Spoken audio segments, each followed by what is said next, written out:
Hello, dear listeners. Today we're joined by friend of the pod, Claire Jacobson, for an in-depth look at the genre of Romantasy. Maybe you've heard of it. It's the genre, we might say, that is both subject to quite a lot of fear-mongering and moral panic about physically endowed supernatural animal-like lovers, as well as the genre that seems to be keeping the lights on in the publishing industry, as it's led to several new Barnes & Nobles being opened to keep up with the demand, as well as a greater demand for reading in general.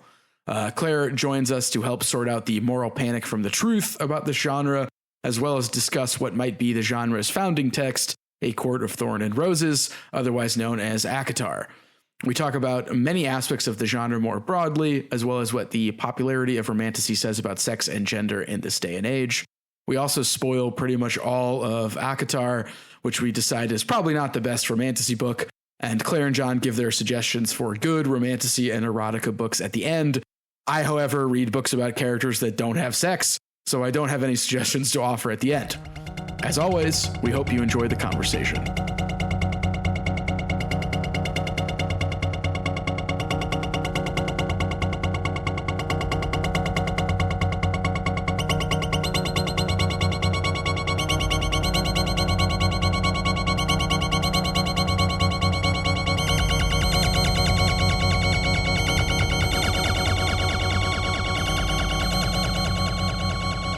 Guys, so this feels like an episode.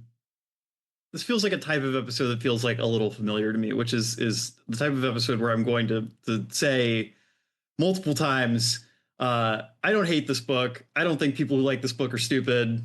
And then I'm going to say a bunch of stuff that sounds very critical of this book.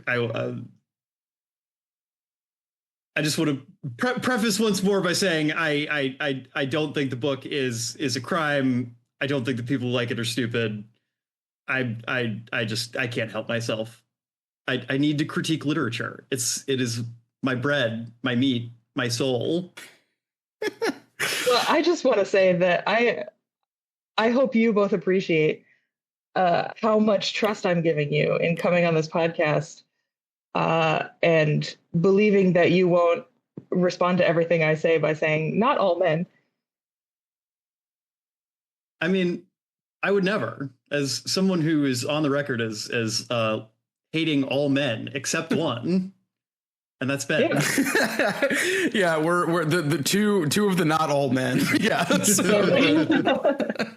Well, so I guess we should preface by saying this is a new territory for the Infinite Library podcast because we are covering Romantasy. We're doing the big one today, A Court of Thorn and Roses. I'm your host, Ben. I'm your host, John. And I'm too gay for this shit. I'm sorry. Nobody is too gay for ACOTAR. I'm sorry. I beg to differ, but we'll get to that. Well, and we should introduce friend of the pod, Claire Jacobson is back. Hello. And we're doing A Court of Thorn and Roses. And again, this is new territory. I'm glad John gave a little disclaimer because, yeah, I feel like this is not something we normally do, but I think we're going to make the case that it's worth talking about because it is an example of both genre and literature and that it's keeping the lights on for the book publishing industry.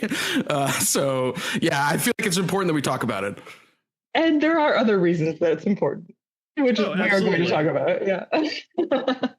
I mean, the material reality of the financial success of Romantasy as a genre is, is you can't unravel that from how interesting like a cultural phenomenon is happening here. I will also preface all of my comments, as John did, by saying I happen to love Romantasy as a genre. I don't actually love ACOTAR. I just felt like it was important that if we're going to talk about Romantasy, that we should begin with what ends up being sort of the text of the genre. Because if you're going to talk about Romantasy and then just talk about any old book without beginning here, it seems like we'd be skipping over something important. So I love Romantasy, and also I might be a little bit mean about it sometimes.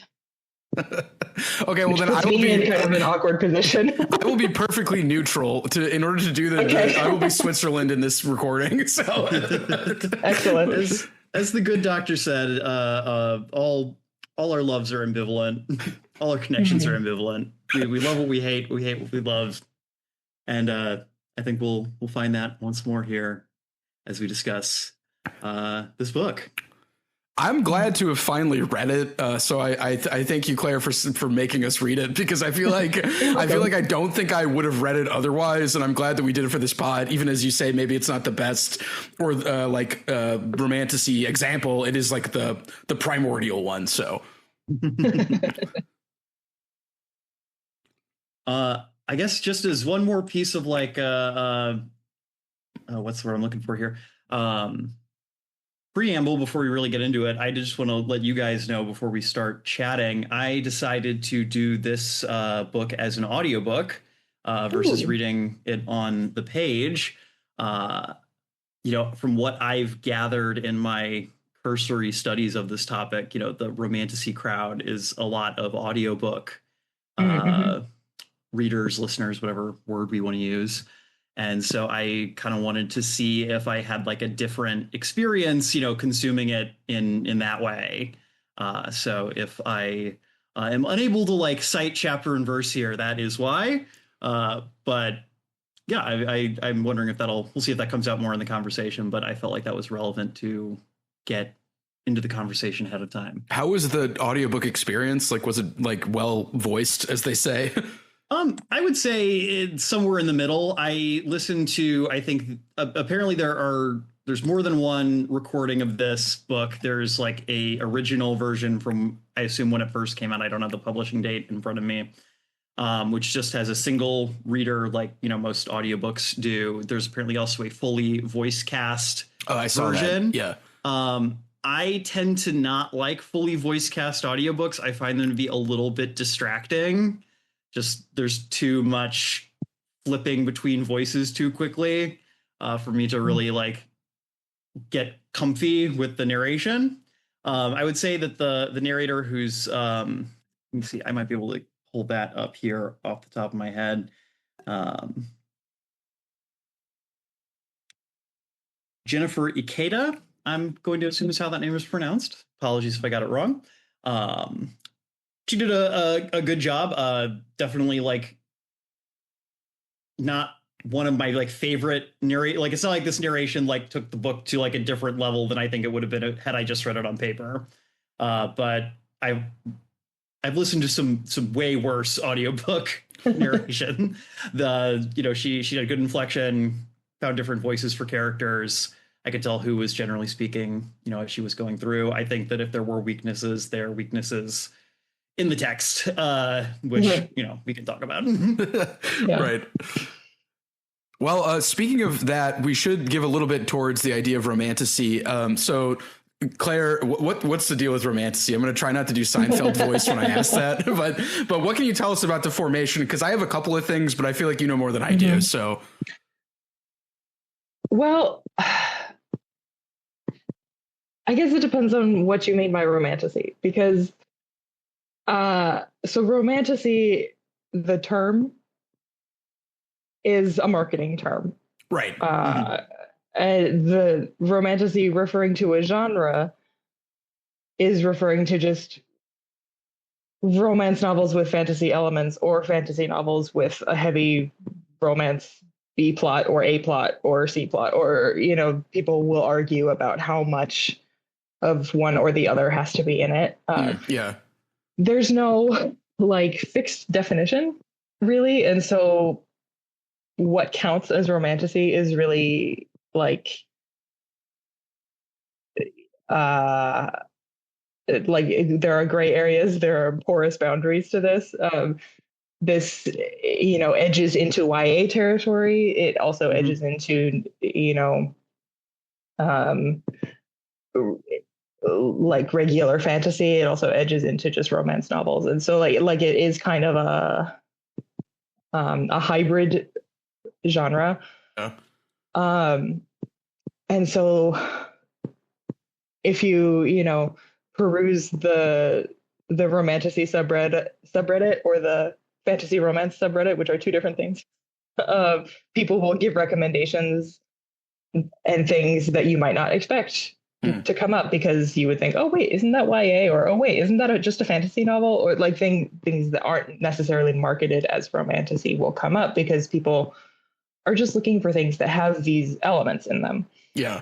And so it tends to be associated with like the new adult category, like, or genre, or whatever you want to call it, which is fascinating to me. I didn't really know about that until after I did a little background research. The idea of new adults, which I think, and I'm not like an expert on the publishing industry. My understanding is that it's just, people who liked the vibe and the stories of YA, but also didn't like reading about 15-year-olds and wanted to be able to read about them doing older things, and wanted to be able to read about 20-year-olds, 22-year-olds. And so it's just like they aged up a little bit. And so, again, these are marketing choices, and also people wanted to tell those stories. And I did detect a little bit of Katniss Everdeen in the opening of A Court of Thorn and Roses. Not to jump too far ahead, but like she's got the bow and arrow. Sarah J. Maas wrote the book in 2009, like a year after Hunger Games came out, and so there's a couple of things in there that I think are very YA. John, I know you had brought up YA beforehand. Did you have something you wanted to say about the YA overlap, or? Yeah, no, I mean, I am very much vibing with what Claire's saying. It's interesting to me the way that genre, is this really kind of tricky beast to get your hands around a lot of the time. The way that, it feels like genre has become like more and less important as time goes on. The boundaries get more fluid, but also like we keep getting more and more obsessed with, defining genre, not just like by content, but like by like age and by like, I know there's always been like children's literature, but I find the like new adult stuff to be really weird, because I'm just like, there are millions of books written by adults about young people doing things. I'd argue it's the majority of literature. I think that there is like, I'm speaking from my own biases here and my own experience of some online spaces, but I find like the kind of new adult crowd tends to be people who are really, really hostile towards the classics, or anyone like having any kind of like engagement with like literature from the past, or like thinking it's good for people to like read older books, or thinking there's some value in that. And I just find like the fact that people like, I don't know, I understand like we all live under like capitalist society, like we all get like pushed towards identifying with like brands.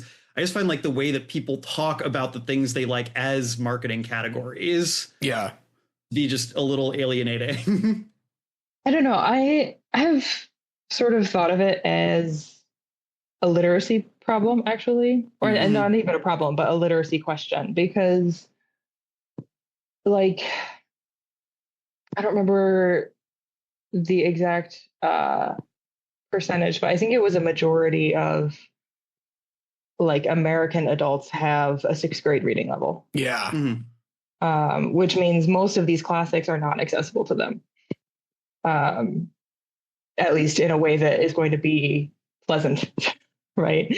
They're not going to see it as, an enjoyable way to spend their time. They're going to see it as a chore, or they're going to see it as a task if they pick up one of these classics. And so if we are seeing reading as something that we want people to have fun doing or enjoy, instead of seeing reading as like a moralistic,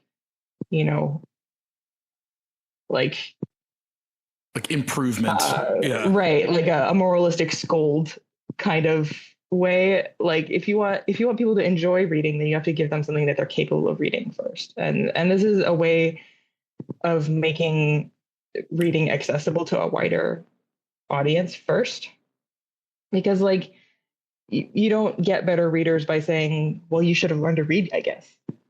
You get better readers by people reading more. And for some people, they will never read anything more difficult than a new adult novel, and that's fine. But for some people, this is a gateway, right, to a wider variety of literature. Yeah. I see that argument, and I know you guys are more on the ground in terms of like being in academia, seeing where people are with this stuff. But that just strikes me as I've been hearing that argument for, I feel like, decades now, that we just have to let, people just should read whatever they want. We shouldn't have any value judgments about what type of books people read. We shouldn't have any kind of critique of the quality of these books. And I feel like I heard it 10 years ago about YA. I feel like I heard it, 20 years ago about, Harry Potter. And yes, some people do move on to that, but I agree that it's a structural problem. It's a structural problem with how we teach people to read and how we teach people to engage with literature. But I don't know. I don't know if anyone is arguing that we shouldn't have good quality books. I mean, fair enough. And again, and I know like I read trash. I know everyone reads trash. It's fine. I just like, I find the like way that I find the fan base of like these genres to be so hostile towards anyone having it reminds me of Taylor Swift fans who just like cannot countenance any criticism of like what they're doing or what they like, while they are simultaneously like the world Source winners. Like, you've won. This is what's keeping like publishing going. Right. This is what books have to be now to get published. Well, and I was talking to a friend about it, and like, I don't necessarily like reducing reading to like eating, but my friend was comparing it to like fast casual dining.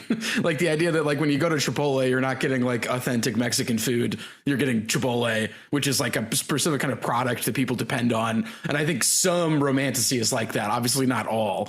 And I also think too, just in terms of reading level, like, I actually like read Portrait of a Lady like a couple months ago, and just the amount of cognitive work I had to do just to read the preface was to me like really interesting. I'm like, okay, I can kind of see where people are coming from, because like just the way people wrote sentences in like early 19th century with a lot of subordinating clauses, like that's, you have to like think in your brain when you weigh those. And like I was actually feeling it, and I'm like, okay, I can see some people saying like if you give say like Henry James to somebody in high school, they'd probably hate it, because I just think the brain just has to work differently. Now, once I got through the preface, I was like, okay, cool, I'm vibing with Henry James. But that like preface was like, I don't know, I was reminded of these kinds of arguments in terms of like people don't like to read 18th and 19th century stuff. And I think it's just because, your brain has to get used to it. And so maybe, you can get somebody in by reading these kinds of things, but whether or not they get into more complicated or other stuff, that's like another question. So I don't know. I think to me, the Chipotle metaphor kind of was sticking in my head when I was reading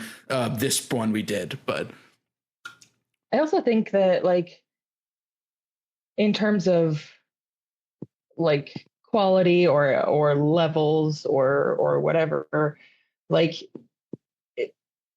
all genres have had this question. Like, if you have pulp sci-fi going back decades, like this is not a unique to Romantasy problem, or even a unique to romance problem. But like, I think, and this is getting into like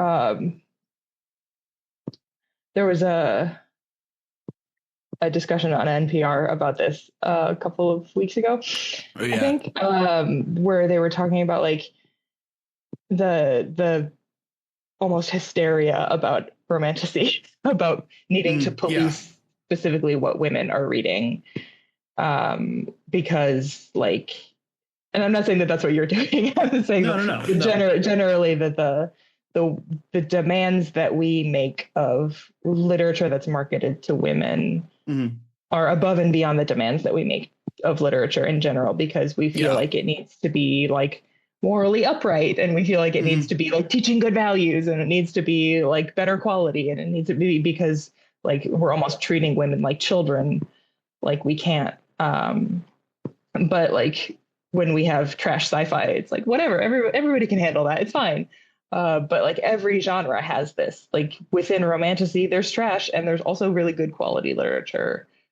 And the whole genre can't be reduced to its worst examples. And so like I'm also not doing us a favor by making us read ACOTAR, which is maybe not his best example, but this is like in the larger social conversations, like there's maybe a little bit of resentment, sure, that like, why are we having to rely on Romantasy to hold up the whole, industry? But also there's resentment within the community of people who read Romantasy that everybody is looking down on us and talking down to us as if we can't read critically ourselves. And or they, like you need help for some reason. Yeah. Right. Like, why are you telling us what we need in order to become fully formed adults, instead of like trusting that we have brains, I guess. And it's like, if we were talking about pulp sci-fi, for example, which, proliferates and has always done so, we wouldn't be having the same conversation, because everybody knows that, you can read, all kinds of trash and still be a fully thinking adult and move about your day. And nobody has a problem with that. This also reminds me, when we read The Rise of the Novel, there's a reference to like slop carts where people could just buy like poorly written, like, I don't know if it would have been the same as pulp sci-fi, but just like people who were like booksellers were referring to them as like morally degrading slop, basically. Yeah, and you could just penny dreadfuls. Yeah, penny dreadfuls and that kind of stuff. And so, I think there's a historical precedent there also for what you're saying in terms of like, don't read this stuff, even if it's like the most commonly accessible stuff. So. Well, and even just the existence of the novel was accompanied by this moral panic kind of stuff. Like, no, people thought women were getting too crazy from reading Pamela. they were getting unrealistic expectations about. Honestly, we can talk about that later, but I was thinking about Pamela when I was reading this. So, but yeah, what were you going to say, John?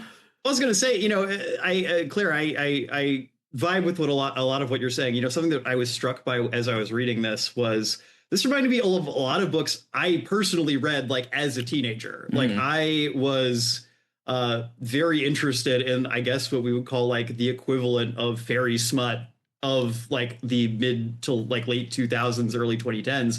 I read like a bunch of Holly Black novels, which I think are another big influence on what we're talking about today. This is not, it is interesting because this is not like a new phenomenon. What this is like, again, marketers like latching onto this and really finding a way to make this like a phenomenon. And I think, again, we can't divorce this from like the way that this plays out in social media too. Right. The fact that there are these places where people can gather and discuss these books and trade fan art.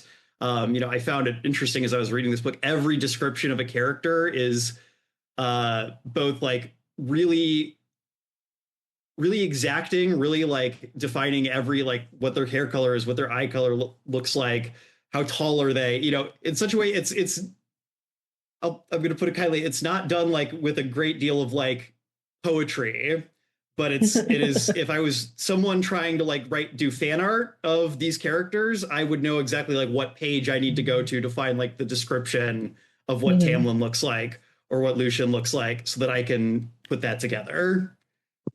Yeah, I actually looked up the Rysand fan art, and it was exactly what I thought it was going to look like.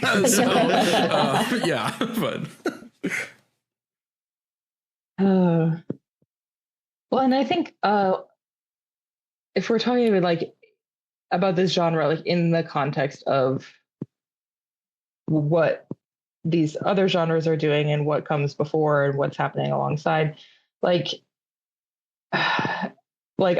I'm somebody who also reads fantasy, right? Mm-hmm. And I was last here to talk about the Two Towers. Right, yeah. And I love fantasy. I love Tolkien. But and I also am a Tolkien person who thinks that Tolkien gets a lot of shit that he doesn't deserve about women. I don't think that his writing of Éowyn is a terrible trad reactionary whatever. I think she's actually a very interesting character, and I don't want to get into that now, but I think that his female characters are very interesting and very well rounded, but his main problem is that there aren't very many of them. He like doesn't write very many, and I think probably he just didn't know very many women in his real life. I think that's probably fair. Yeah. He probably met maybe one or two besides his wife ever in his human existence.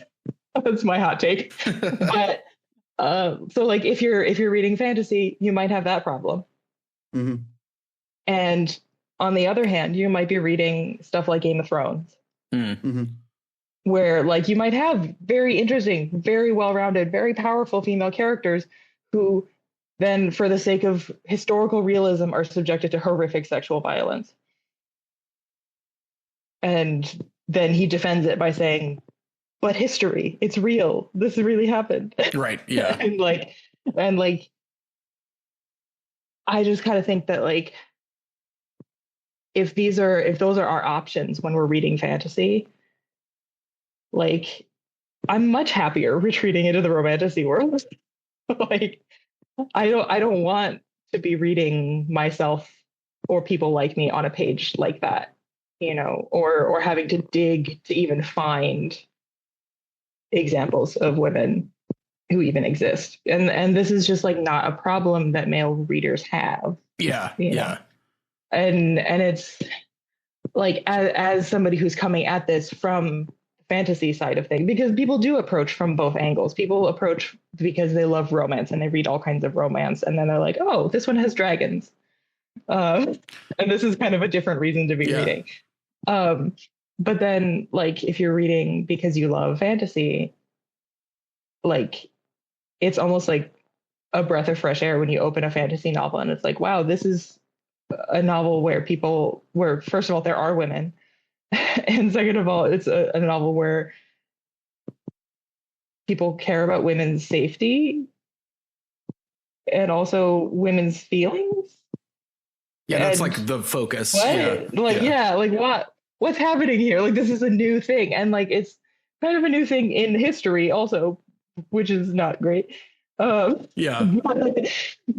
like getting like that's part of the fantasy too, you know. Right. Yeah. Like, what if this happened? Yeah. Yeah. What if people cared about my feelings? Oh my god! Like, I sent it to Ben. I was listening to a podcast a couple weeks ago by it's a show called In Bed with the Right. It's a podcast it's largely about examining trends in conservatism, but they did an episode on the Romantasy panic or the Romantasy trend.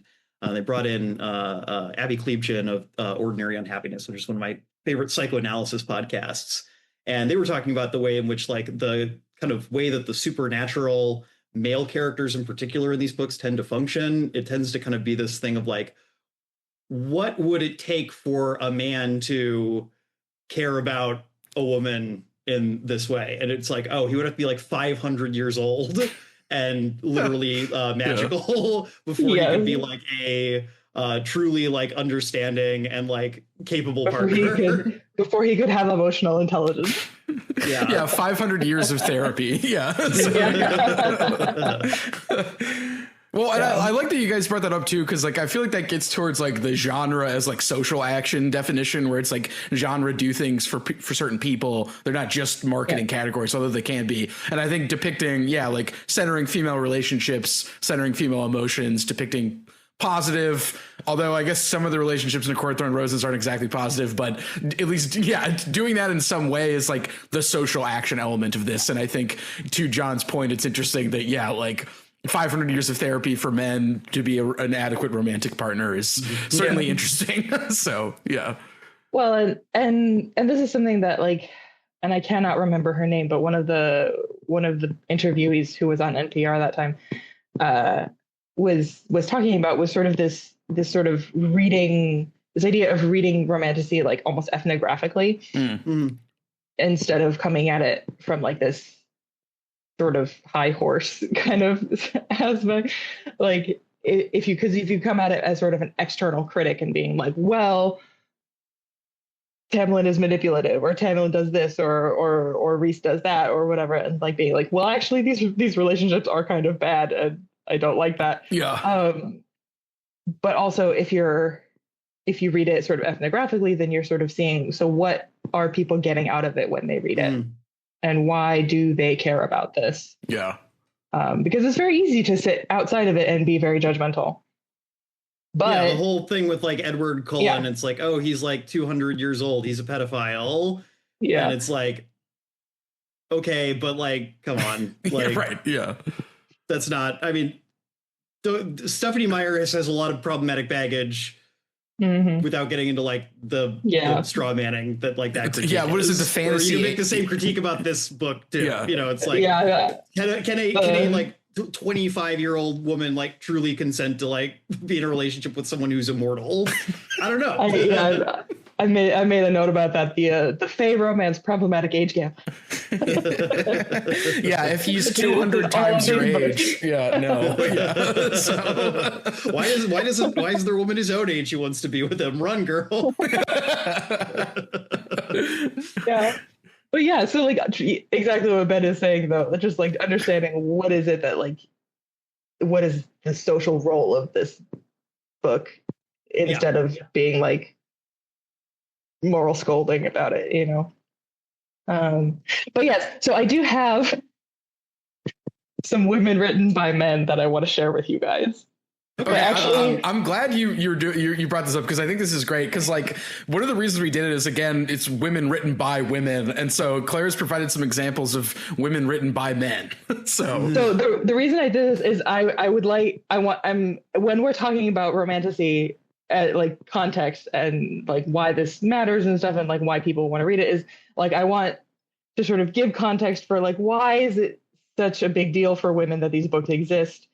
Why do women want to read them? And so I wanted to give some examples of like, what are their alternatives? And like, what else are they seeing in the world? And like, how else do they see themselves represented? You know, and these are not like obscure random books. These are like big ones, important ones, like bestsellers, right? Yeah. So I have a couple of examples, and one of them is a parody, and I'm going to give them to you, and I want you guys to read them aloud. Okay, I'm going to put them in the chat. Oh, perfect. Okay, great. And then I want you guys to try to guess which one is the parody. Okay. All right. I'm in. Okay. So hang on. I got to pull up my document. I didn't put them in the notes because that would have spoiled it. I'm going to just like put them all in at once. Okay. Just, like, John, do you want to like just alternate reading them? That's what I figured would make the most sense. Okay. Yeah. I mean, read what you think you should. Like this one is a little bit long.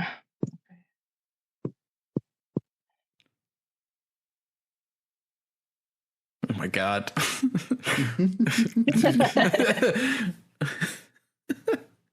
Well, wait, should we wait until they're all in there to start reading them, or should I just start? Just go ahead, because I'm going to be copying them. Okay. Okay. So here's the first one. She looks fine, pretty even, but nothing like the ripe prom queen she was back in high school. Time and troubles have sharpened her softer edges, and now her face is a knife. Her breasts like two clenched fists under her tight blouse. She's a sexy street fight of a woman. and I've been alone and untouched for a while now, and just watching her lips slide against her teeth as she smiles is enough to get me going. Sexy street fight.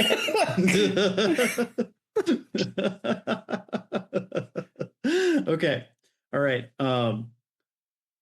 Behind him, a pretty little red-haired teeny bopper, braless and white shorts, smiled excitedly and said, "We always catch you on Tuesday night.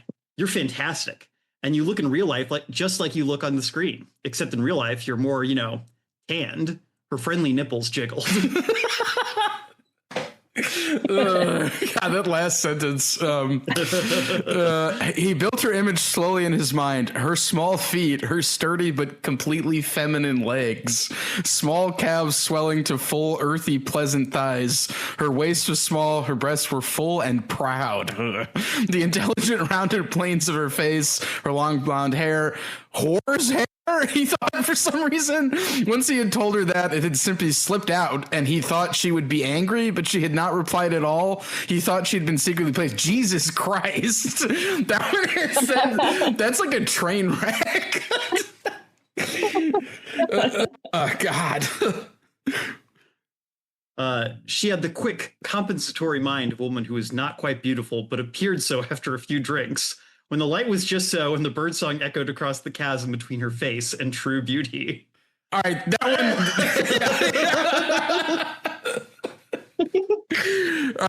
Slightly taller than average, flashing green eyes, raven hair falling in luxuriant waves to my waist unless I pin it up to emphasize my high cheekbones and full lips, narrow waist, pert breasts, long legs, alabaster skin that flushes vividly when I am passionate about something, which is frequently. Sounds like you're describing a robot. Okay. I pressed the doorbell and a cheerful voice said it was on its way. The voice belonged to a plump, round-faced woman of a sort that develops a personality because the alternative is suicide.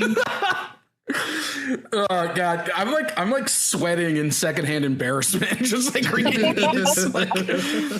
Okay, which one is the parody? Which one is the parody? What do you think? I'm gonna say the last one Ben wrote, the self-description, because that sounds like fan fiction dialogue to me. Sounds like it might be like from My Immortal or something. Yeah, I'm just gonna go with her friendly nipples jiggled because that almost takes me completely out of it. So yeah, just for variety's sake, which one is it?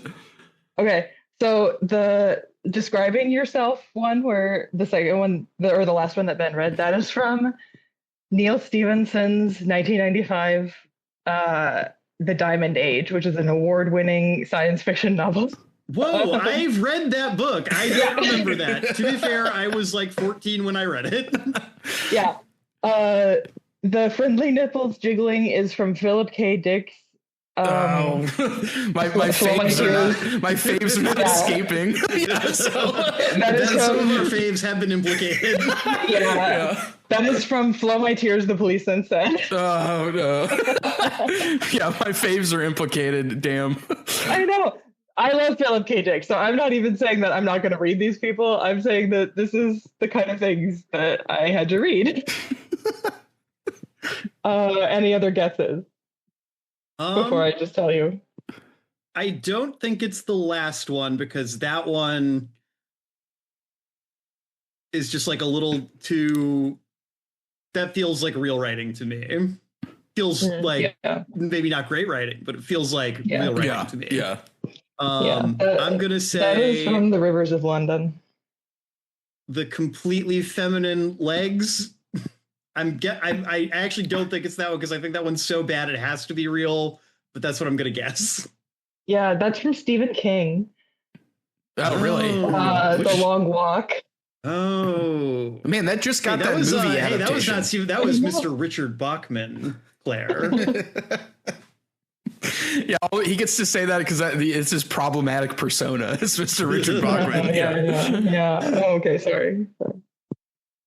Well, I mean, is the bird song the parody one? Yes, that is the parody one. Really? Wow. That was what was her name? Her name is Lydia Kiesling, and she did a parody in 2018 because like it was like an author did a call out on Twitter to be like, we're all doing parodies of men writing women, and she posted like a particularly egregious man writing a woman, and it's not any of these, but it was like an even worse one. Yeah, that reminds me of the, like, I don't remember where the slang was, but it was like she breasted boobily. It was like the shorthand of bad rail writing. Yeah, that is the classic parody. The very first one was from, what was his name? Jonathan Tropper's This Is Where I Leave You, which is also a movie. And the last one was from Rivers of London by Ben Aronovich. Oh, wow. And then I think that's all of them.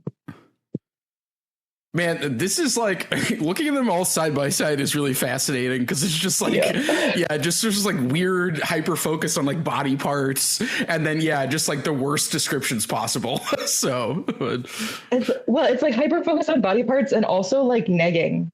Yeah. sometimes. Just like, she's not hot, but I'm still into her. That actually reminds me, that happens in Book of the New Sun, John. Do you remember when like the main guy meets that lady and he says something to the narrator where she's like, she wasn't pretty, but she was kind of pretty or something? I remember reading that and just being like, yeah. So I mean, that's one of those ones where, again, I'm not necessarily going to give like a full-throated defense, but it's like, that book is in first person and the narrator is Severian. Yeah, he's an unreliable narrator, like notoriously. But and he's also just like, he's a bad person. Yeah, true. That's true. Yeah. Despite also being Jesus and also like what grew up in like the Mattachine Tower with no women, surrounded by a bunch of like weird, pale looking old men. So, you know. I'm sure Gene Wolfe did not have like the best opinions on gender in the history of science fiction writers, but I do think that like sometimes you can employ like sexism to like make a point about the character. Right, that's true. Yeah. Sure. I will say I would like a thank you for taking out the ones where a man is commenting on the sexiness or lack thereof of his own daughter. Yeah, thank you for that. Yeah. 100 thank yous. I'm glad we didn't read those. I have to get. I might have some Freud stuff later, but I didn't want to get into it that early. Well, and the podcast would have gotten taken down probably. Yeah. But anyway, so the point of that was, why are we reading books where women's feelings are centered instead? Yeah. Anyway, because the alternative is this, which is just bad. The alternative is this, yeah. Well, and it's almost like you read one of those, maybe there's a point to it, maybe there's like a narrative purpose to it. If you read 100 of them, it gets kind of exhausting. Absolutely, yeah. And sometimes, like when you're reading Romantasy, sometimes it is like, okay, like the universe has recentered and we're talking about women's feelings, we're talking about women's desires. Sometimes it does feel like the script is flipped a little bit and we are objectifying men a little bit. But after reading 100 of those books, I'm not always mad about it.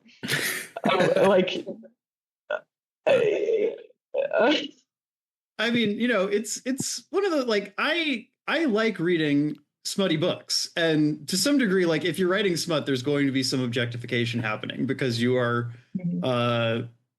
you're writing about a character. You know, they are not a full person. You are creating this fake person to fulfill like a role in a story. But yeah, you know, it is still exhausting in a way if that is like if only one of these things is okay. Right, exactly. Yeah, I mean, and obviously there's a whole other conversation about the way that maybe this stuff extends out into real life, but that's beyond the scope of this podcast. And yeah. Well, and I do think there's something going on with like how the men are judged as characters is like,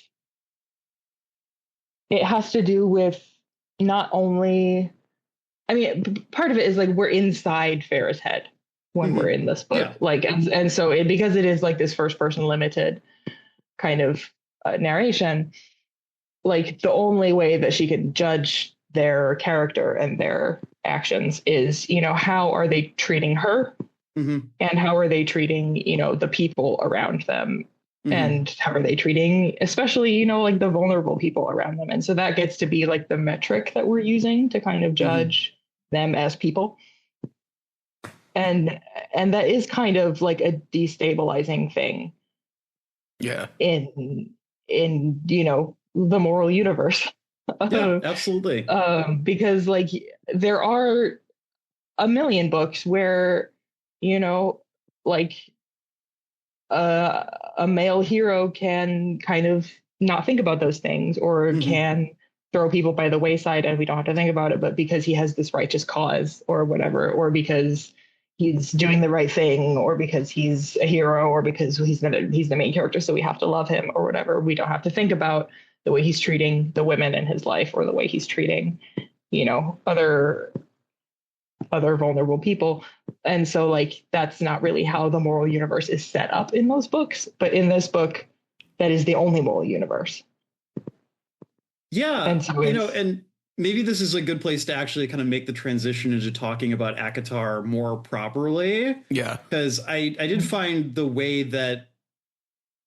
I think you're describing, Claire, the way that Farah's character becomes like the moral center of the universe is both I think where there's interesting things happening in this book, and also where like some problematic things happen in this book with the way it's structured. I found myself at certain points in this book really kind of loathing being in Farah's head, because I was like, I'd much rather be in her mean older sister's head, or I'd much rather be finding out more about like the regular fairies, who seem like 10 times more interesting than all the Bishonen like shoujo man characters that she's hanging out with. Yeah, and all the like weird court politics stuff. It's like, just tell me about a regular fairy. But I do think that has to do with, so like if we're transitioning to talking about ACOTAR, we should talk about like what is ACOTAR? Like what's going on there? Yeah. Yes. And I think also like we can come back and talk about Romantasy more generally as we talk. I just want to make sure. I feel like we've been talking for almost an hour now, and I feel like we should probably get to ACOTAR properly. I think it's like closer to 40 minutes, 45 minutes. So we should probably switch gears. Yeah. We should, because we should come back to it eventually, because I have more to say about the smut part of the fairy smut thing. Oh, absolutely. I mean, definitely we'll get to that, because I definitely want to talk about the sex in this book. Because as someone who went into this expecting fairy smut and then got some fairies and not a lot of smut. You got to read all the sequels for that. Oh, okay. I could just reread Angel Carter. I don't need to do that. John, that's how they get you. They got you on the hook. But they didn't, because I have so much other smut I can read. Well, I also wanted to say that too. I think I was expecting like more explicit sex, and I thought it was interesting that it was kind of like, it reminded me more of like that like Harlequin kind of like metaphor sex, which I thought was like interesting. But we'll come back to it. We can get into that. Because I definitely think, I know, Claire, I know you want to talk about like where sex is and isn't on the page here. And I want to talk about that too. So, so let's talk ACOTAR. Let's give kind of our ground layout here.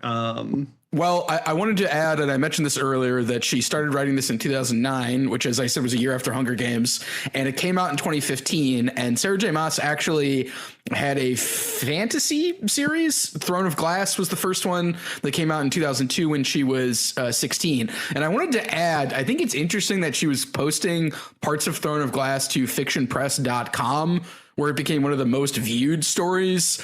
And I think, Claire, you had mentioned that that's also the same year that Christopher Paolini published Aragon, which I definitely read. I don't know about same year, same age. Oh, same age. Yeah. They're the same age. Which I definitely read that growing up. And that's another conversation. So I think it's interesting that Sarah J. Maas has kind of a background history in writing novels, as well as being part of the publishing industry. And so A Court of Thorn and Roses was kind of like her fantasy series, and it stars 19-year-old Fair. How do we pronounce her name? Feyre. Yeah, I was going to say that's how it's in the audiobook. Feyre, like Archeron. Oh.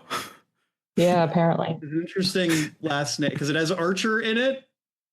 And then it's also like Acheron, which is some nominative determinism going on there. Yeah. I was imagining if like Star Wars, his name was like John Forceman or something. I mean, Bruce Skywalker is already pretty close, or Luke Skywalker. She's 19 years old. She's in this fantasy world in which like mankind was once ruled by like all powerful fairies. And then there was sort of like a contract that was enabled so that the fairies would stop killing the mortals, I believe. Yeah. And Feyre is an archer She takes care of her family. Her dad was rich, but they're now poor, and they're kind of living a hand-to-mouth existence when the novel opens. Yes. And so this is, and I believe the author talks about this in an interview at some point, but I did not know this when I first read it. I just kind of was reading and I was like, huh, this is very much east of the sun, west of the moon. Mm-hmm. Like, I was just reading this and I was like, yeah, I know you can't plagiarize a fairy tale, but like, there's some major influence. I was like, this is not very innovative, actually. Like, so I mean, it's east of the sun, west of the moon, but if you did it with fairies instead of large bears.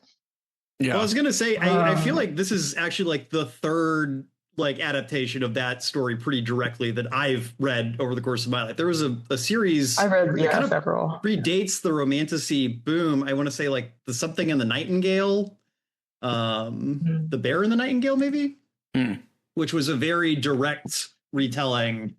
Yeah. 1 second, I'm gonna by Catherine Arden, The Bear in the Nightingale, which is a series of 3 books, also very directly based on East of the Sun, West of the Moon, and really again kind of doing a very similar story, albeit taking place in more like a fantasy version of like Russia. Okay. Yeah. I've read several like standalone novels that were basically that, and it's like the parts are all there and you can recognize it, and it's, I mean, the Beauty and the Beast pieces are there, but also that's also basically East of the Sun, West of the Moon. And the Beauty and the Beast stuff is the Eroson's Psyche is in there, but that's the same thing too, and so it's like, I don't know. Yeah, the Beauty and the Beast stuff is also very quickly like thrown to the side. Well, we didn't mention. I personally found very disappointing. Yeah, so she also has talked about how she intended to do sort of like updates of fairy tales, and this one was going to be Beauty and the Beast. But as John was saying, it kind of gets thrown to the wayside. It's very much that. Well, because I think it's also because Beauty and the Beast, East of the Sun, West of the Moon, Eros and Psyche, they're all kind of the same fairy tale structure, and so like that story structure happens, and then as soon as you get to the part where she goes home, then we switch and we're talking Tamlin. Yeah. It's all the monomyth of a woman learning to deal with men being shitty. Yeah. And then right at the end, we suddenly have the reveal that actually we've been setting all of this up for this to be your toxic ex, and we're going to have a Hades and Persephone in the second one. And actually your toxic ex is the Demeter stand-in for that one. Who's going to be imprisoning you above ground. And so it's just really like, spoilers for anyone who hasn't read the book too. I don't know. Like, well, I had to look. I was like looking that up. And I was like, wait a minute, and then I was like looking up the next sequel. I'm like, oh, okay, that's where this is going. So it's not particularly subtle in terms of like they're definitely like she's setting up. Again, classic love triangle dynamic is kind of getting set up in this book. I find it interesting how quickly like it flips apparently in that second book where like it's not really a love triangle at a certain point, or at least it's not like a reciprocal love triangle. Yeah, it's like Tamlin becomes like weird and possessive, right? I think. And Tamlin is, we should say, the major love interest for the most of this book until, as Claire said, it flips. So. Yeah. Well, and I remember when I read this, I think I must have read it maybe when the first book came out, or maybe right after the second book came out, I read the first one. So what was that, in 2015, 2016 or something? 2015, 2016. I would have been in undergrad then. And I stopped reading the series when I found out, I've been invested this whole time in a character who's going to turn bad. And I was furious, and I felt betrayed, and I was like, guess I'm not going to read any more of these. Fuck you. Claire, that's really interesting to me, actually, because I like specifically like why this series blew up as much as it did, because and I don't mean this to like be disparaging like towards romance as a genre, but like I know, I mean, all genres do this to some degree. There is a contract that like a genre is with its readers, where it's like you read a mystery novel, there's going to be a crime, there's going to be someone who solves the crime. You read a romance novel, you're going to watch this couple come together through their Yeah, and there's challenges and going to get be a happy together. ending. And, you know, the fact that this book spends so much time setting up this relationship between Tamlin and Feyre to then like kind of brutally like cut it out from under the feet of those readers, I don't necessarily, I'm not saying that's like the wrong choice for Sarah J. Maas to have made as the author. I don't necessarily know that you can make a wrong choice, but I'm surprised that like the audience was like still ride or die enough after that subversion to really stick with it. I think that's interesting, and I think that speaks to something interesting going on in these books. Well, and I would say too that the Ryzan character introduction I think probably helped with that, because like Ryzan, we should note, is sort of like like you'd mentioned, the Hades. I put Mr. Big. He's the sexy bad boy fairy. Yeah, I put Mr. Big in the show notes from Sex and the City, but like, oh my god, I love that. I love this, as a hardcore Mr. Big lover / defender.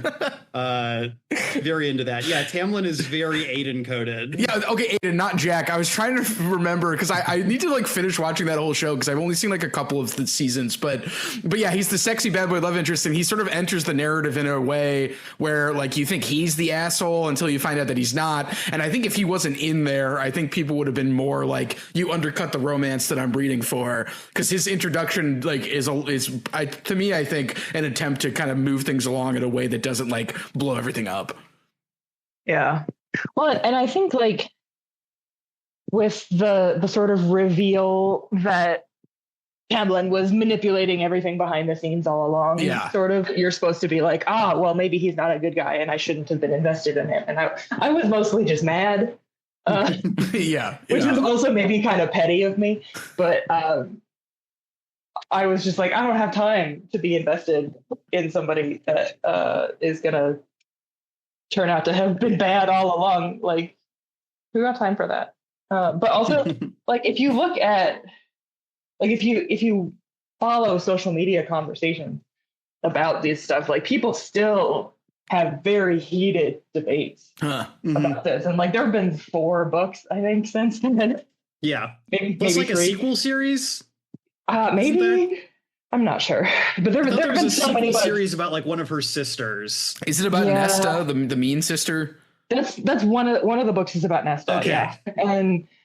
And like, people still get mad and they get heated about like whether or not Tamlin is a good guy, and like people are still Team Tamlin or Team Reese or whatever, and like it's still like people get invested and they get mad when people like. Which is, I mean, that's very like Jacob and the wolf man from Twilight. That's Jacob. Jacob is Jacob. cool. Oh yeah. And I know this because I was in middle school when those books came out. I did like how I remember the Burger King promotion for the first movie. Yeah, see, I remember Robert Pattinson saying, "Doesn't this guy own a shirt?" to Jacob, which I wish there was more of that in this, as opposed to just like Ryzan just manipulating Tamlin. I wish there was more roasts personally, but that's what I look for in my romance. So his characters just roasting each other. So I do have a list of books that I do recommend, and some of them are some of the kind that don't take themselves too seriously, so you might appreciate those. Oh, nice. Okay, we will save that one. We'll save that for the end, because I also have some recommendations I want to throw out there at the end. Okay, but I feel like we did get a little off the plot here. But yes. Okay, so I wanted to talk about the fairy tale thing. Okay, yeah. Sorry, because I think it's important that we understand it first as a fairy tale retelling. Okay. Because I think that shapes a lot of the decisions that Sarah J. Maas was making. Yeah. Like, even some of the writing decisions, because like everything in this book is like in Technicolor. Yeah. Like descriptions, like the actual colors, like, but even like some of the plot is like in Technicolor. Like Farrah is like the most downtrodden. Like, she's starving and her family hates her. And she's like, the oppressed youngest child. Yeah, like her sisters are so mean, and like and they don't appreciate her, and they don't understand her, and like everything is the worst it could possibly be. Like, that's that's insane. Like in any novel, we'd be like, that's ridiculous. Like the writer's room needs to chill. Like, yeah. But because like we're they're in following a patricians, they have like a history of wealth, you know, so. But like, because we're in a fairy tale, it like that's okay. Yeah. Yeah. So like if I was just reading this as a novel off the shelf, I'd be like, come on, that's insane. But like, because I understand it as a fairy tale, I'm like, okay, like I accept this as like my due as at the beginning of a fairy tale. Well, like, and I think that also downtrodden girl.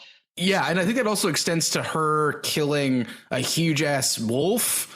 And then another wolf showing up at her house in also like the most scene, we could say. Like, like she's like, yeah, you killed a fairy, you used the ash arrow, which is the only way you can kill fairies. You're not supposed to do that. You violated the contract. I have to take you away. You only had one. You only had one of those arrows, and it worked somehow. Like this is like incredibly ridiculous, but also because it's a fairy tale, it works. Yeah, it's like the bargain or something. Yeah. So, this is like the genre that we're in here. Mm-hmm. So there's this ancient treaty that is like justifying all this between, you know, the humans and the fairies after this great war, which was some centuries beforehand. It sets it up. It's a very classical setup in a way that it feels very fairy tale, also feels very kind of Luke Skywalker-y, feels very hero's journey. I will say I was not digging the intro to this book because I think I saw what it was doing, but I was just like, this is so cartoonishly oppressed. I remember reading the initial sections describing her family, and I'm like, these people would drown in the rain if Pharaoh was not like manually adjusting their heads so they weren't looking up at the sky. But then also because Pharaoh was so comically put upon, I was like, well, surely her mean sister must have a point. I don't know. But all of that kind of serves the genre that we're in. Oh, absolutely. But I very quickly was like, Nesta is my favorite character. I'm on Nesta's side in any dispute. Yeah. She's definitely more fun. Yeah. Which is a me problem. I love a bitch. Well, but Nesta is also the first focus of like the animal metaphors, because we should note in this world, the fair are the fairies are themselves animals. The fae, they have animal forms.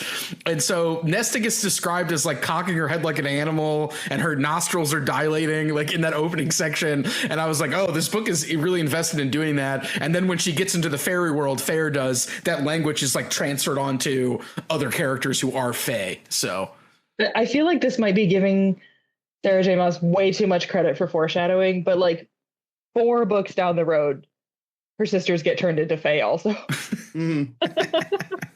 Well, I mean, you have to. It's like it's like in a TV show when like more characters join the main character in like a quest or something. Like I feel like that makes sense. They join it's the also team. very much like, at the end of, you know, a Jane Austen novel, like not just does the one sister get married, all the other sisters are in relationships now. Yeah. Well, and it's presented at the end of this book as like this like last ditch magical, like, we have to save her life, so we'll try this thing. And then once 2 more do it, it's like, this is just a cheat code. Like, right. Yeah. But no, so actually you bring up the fae, and that's like another thing I wanted to talk about is like once Maas did it, everybody else did it too, which is I think a problem.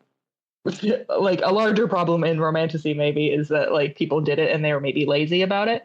And they're just like, the fae, elves, whatever.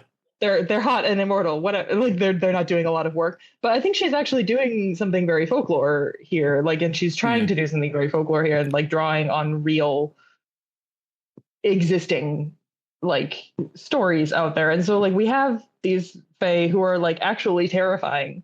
Yeah.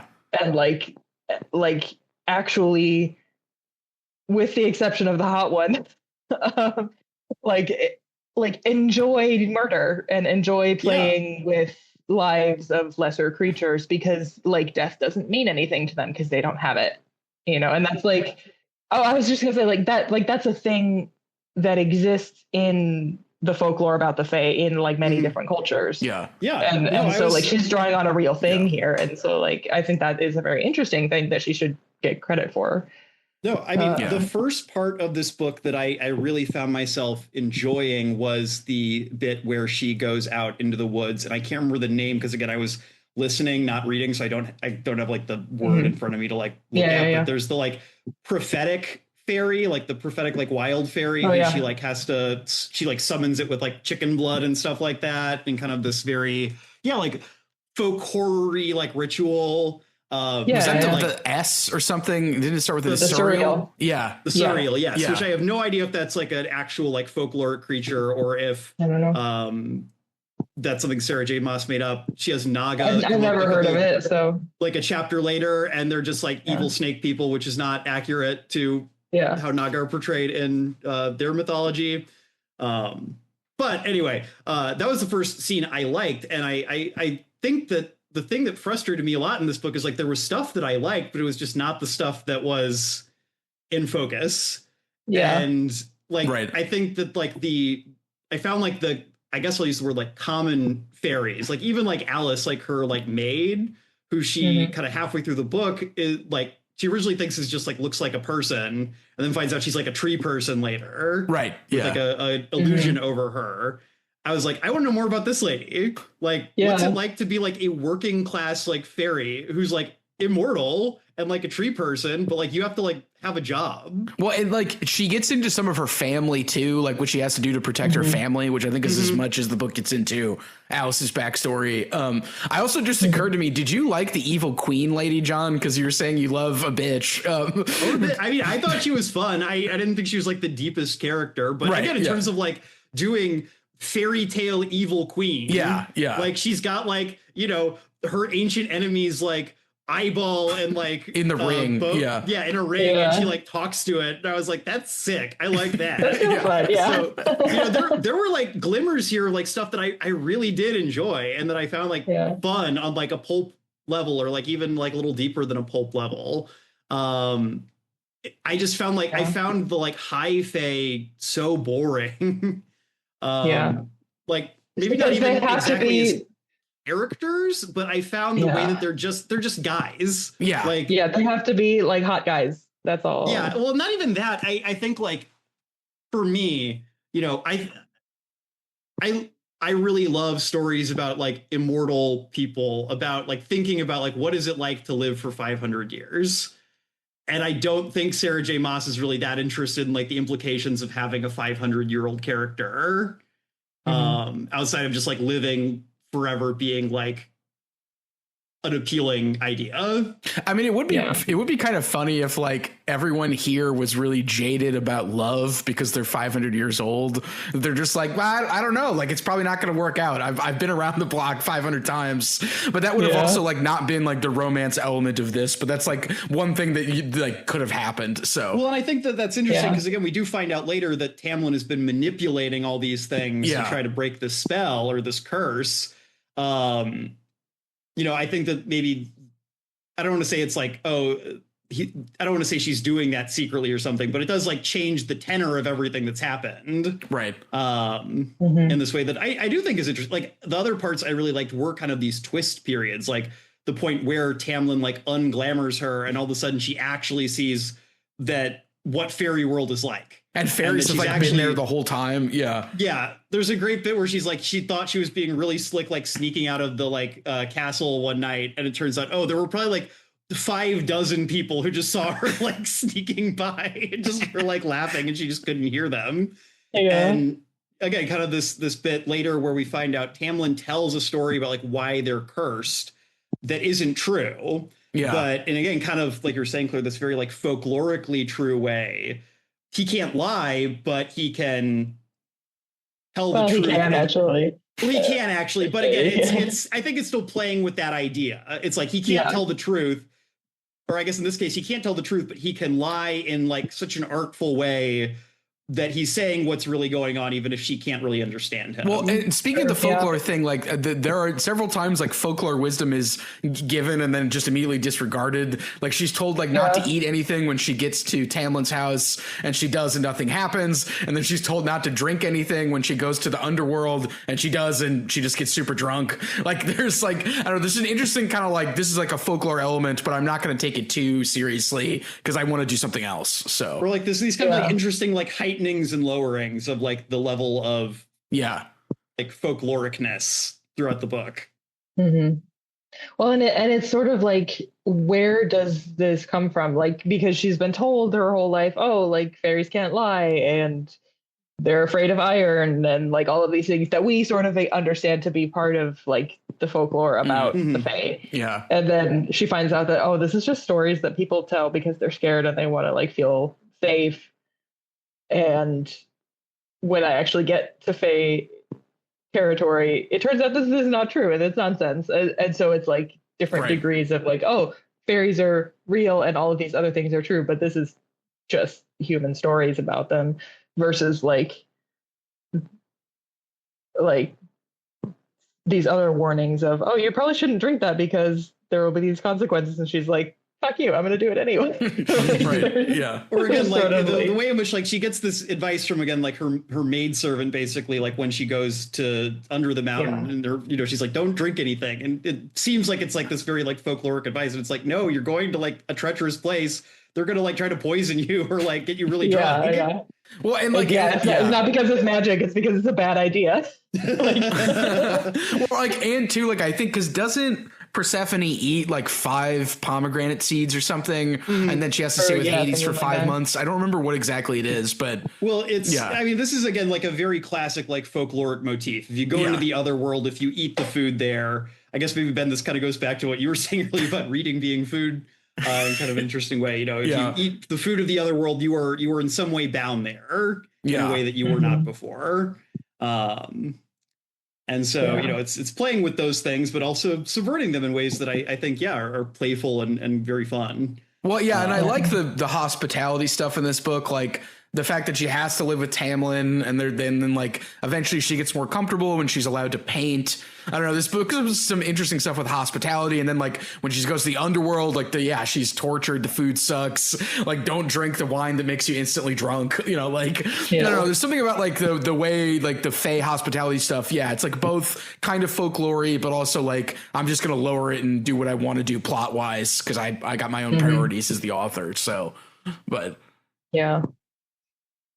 When I remember there's like some critiques in general of Romantasy that these sort of like larger forces that are going on, like the sort of prophecies or the curses or the magic or the fate, they end up sort of like, you know, taking away women's agency. And so like, why do women find this empowering? This is bad. And this is sort of like the sort of like external critique that I was talking about earlier. And I was thinking about that, and especially because Feyre does have this, like she sort of is playing a part in this curse, and then also gets trapped by Rhys into like, you know, go see him for a week every month or whatever. It's like there's these larger things that are happening, and she doesn't have a lot of agency. And I was sort of thinking about like why is that something that women are still enjoying? And I kind of, and I don't know if this is the answer, but the best answer that I can come up with is that like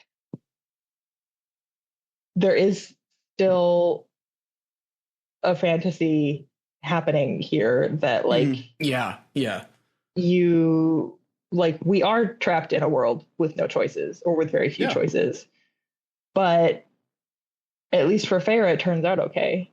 Kind of. Right. I mean, for her, she thinks it's okay. Like, I don't know if I would think it was okay, but inside her mind and inside her moral universe, it's like she decides it's okay. And so, like, this sort of fantasy, not the fantasy of magic, but like the fantasy that, like, even if you're trapped by forces beyond your control, you will still be okay. And like this also,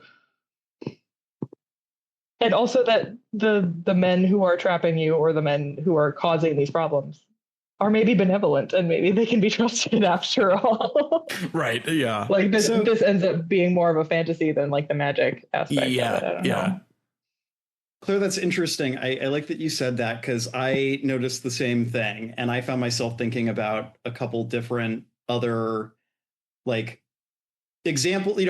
I'm trying to like read this. I read a lot of fantasy like you do. I've been trying to like kind of read this in the context of like what's going on in fantasy as a genre more broadly over like, I'll just say like the last 10, 15 years. And I found myself thinking about two things, neither of which are books, actually. I found myself thinking about Dark Souls, which, I'm always thinking about Dark Souls. It's always spinning somewhere in the back of my head, no matter what I'm doing or thinking about. And I found myself thinking about not a specific work, but like kind of the anime, like isekai genre. Either of you guys familiar with that? I've heard it, but I don't think I could define it. Okay, so I can give like a quick and dirty explanation. So isekai has like definitely been like the dominant mode in like fantasy anime over the last 10, 15 years. And it is typically like a young man from contemporary Japan. He either is transported or he dies and is reincarnated in like a generic fantasy world, usually that has like RPG, like video game systems, like worked into the world building. Like you will literally like have like a level and a class or whatever. And usually this person then gets like some kind of cheat ability where like, usually it's like, I have like a shitty ability, but it turns out that ability actually makes me really, really like more powerful than anyone else. Or like they got to bring something from like our world into the fantasy world and lets them like break everything. And so it is like this fantasy of like absolute control and power, and in fact like completely steamrolling like any challenge like put in your way, because you're just such a special boy, versus those drive me nuts. ACOTAR, which like you said, Claire, like is much more, I think has a much more like realistic, I think realistic in general, and this is why it made me think of Dark Souls, but I think realistic specifically to women idea of like there's not like a way for Feyre to ever like get the full upper hand on everyone around her in this first book. I don't know what happens from here. But like she is weak, again, one thing that like this book makes super clear, like the weakest fairy is like still like way better than the strongest human. Yeah. And just in terms of like their physical and like magical abilities. So Feyre has to play differently. She has to wheel and deal and like try to make the best out of bad situations and summon the surreal, like you said. Yeah. And like make relationships with people who she initially like finds unpleasant, or like Lucian, as a character she initially really doesn't like and then grows to care about. And I think actually their relationship was one of my favorite in the books. I think because it was not romantic, actually. Because I think for me, what I find myself really chafing against in this book is like the romance stuff.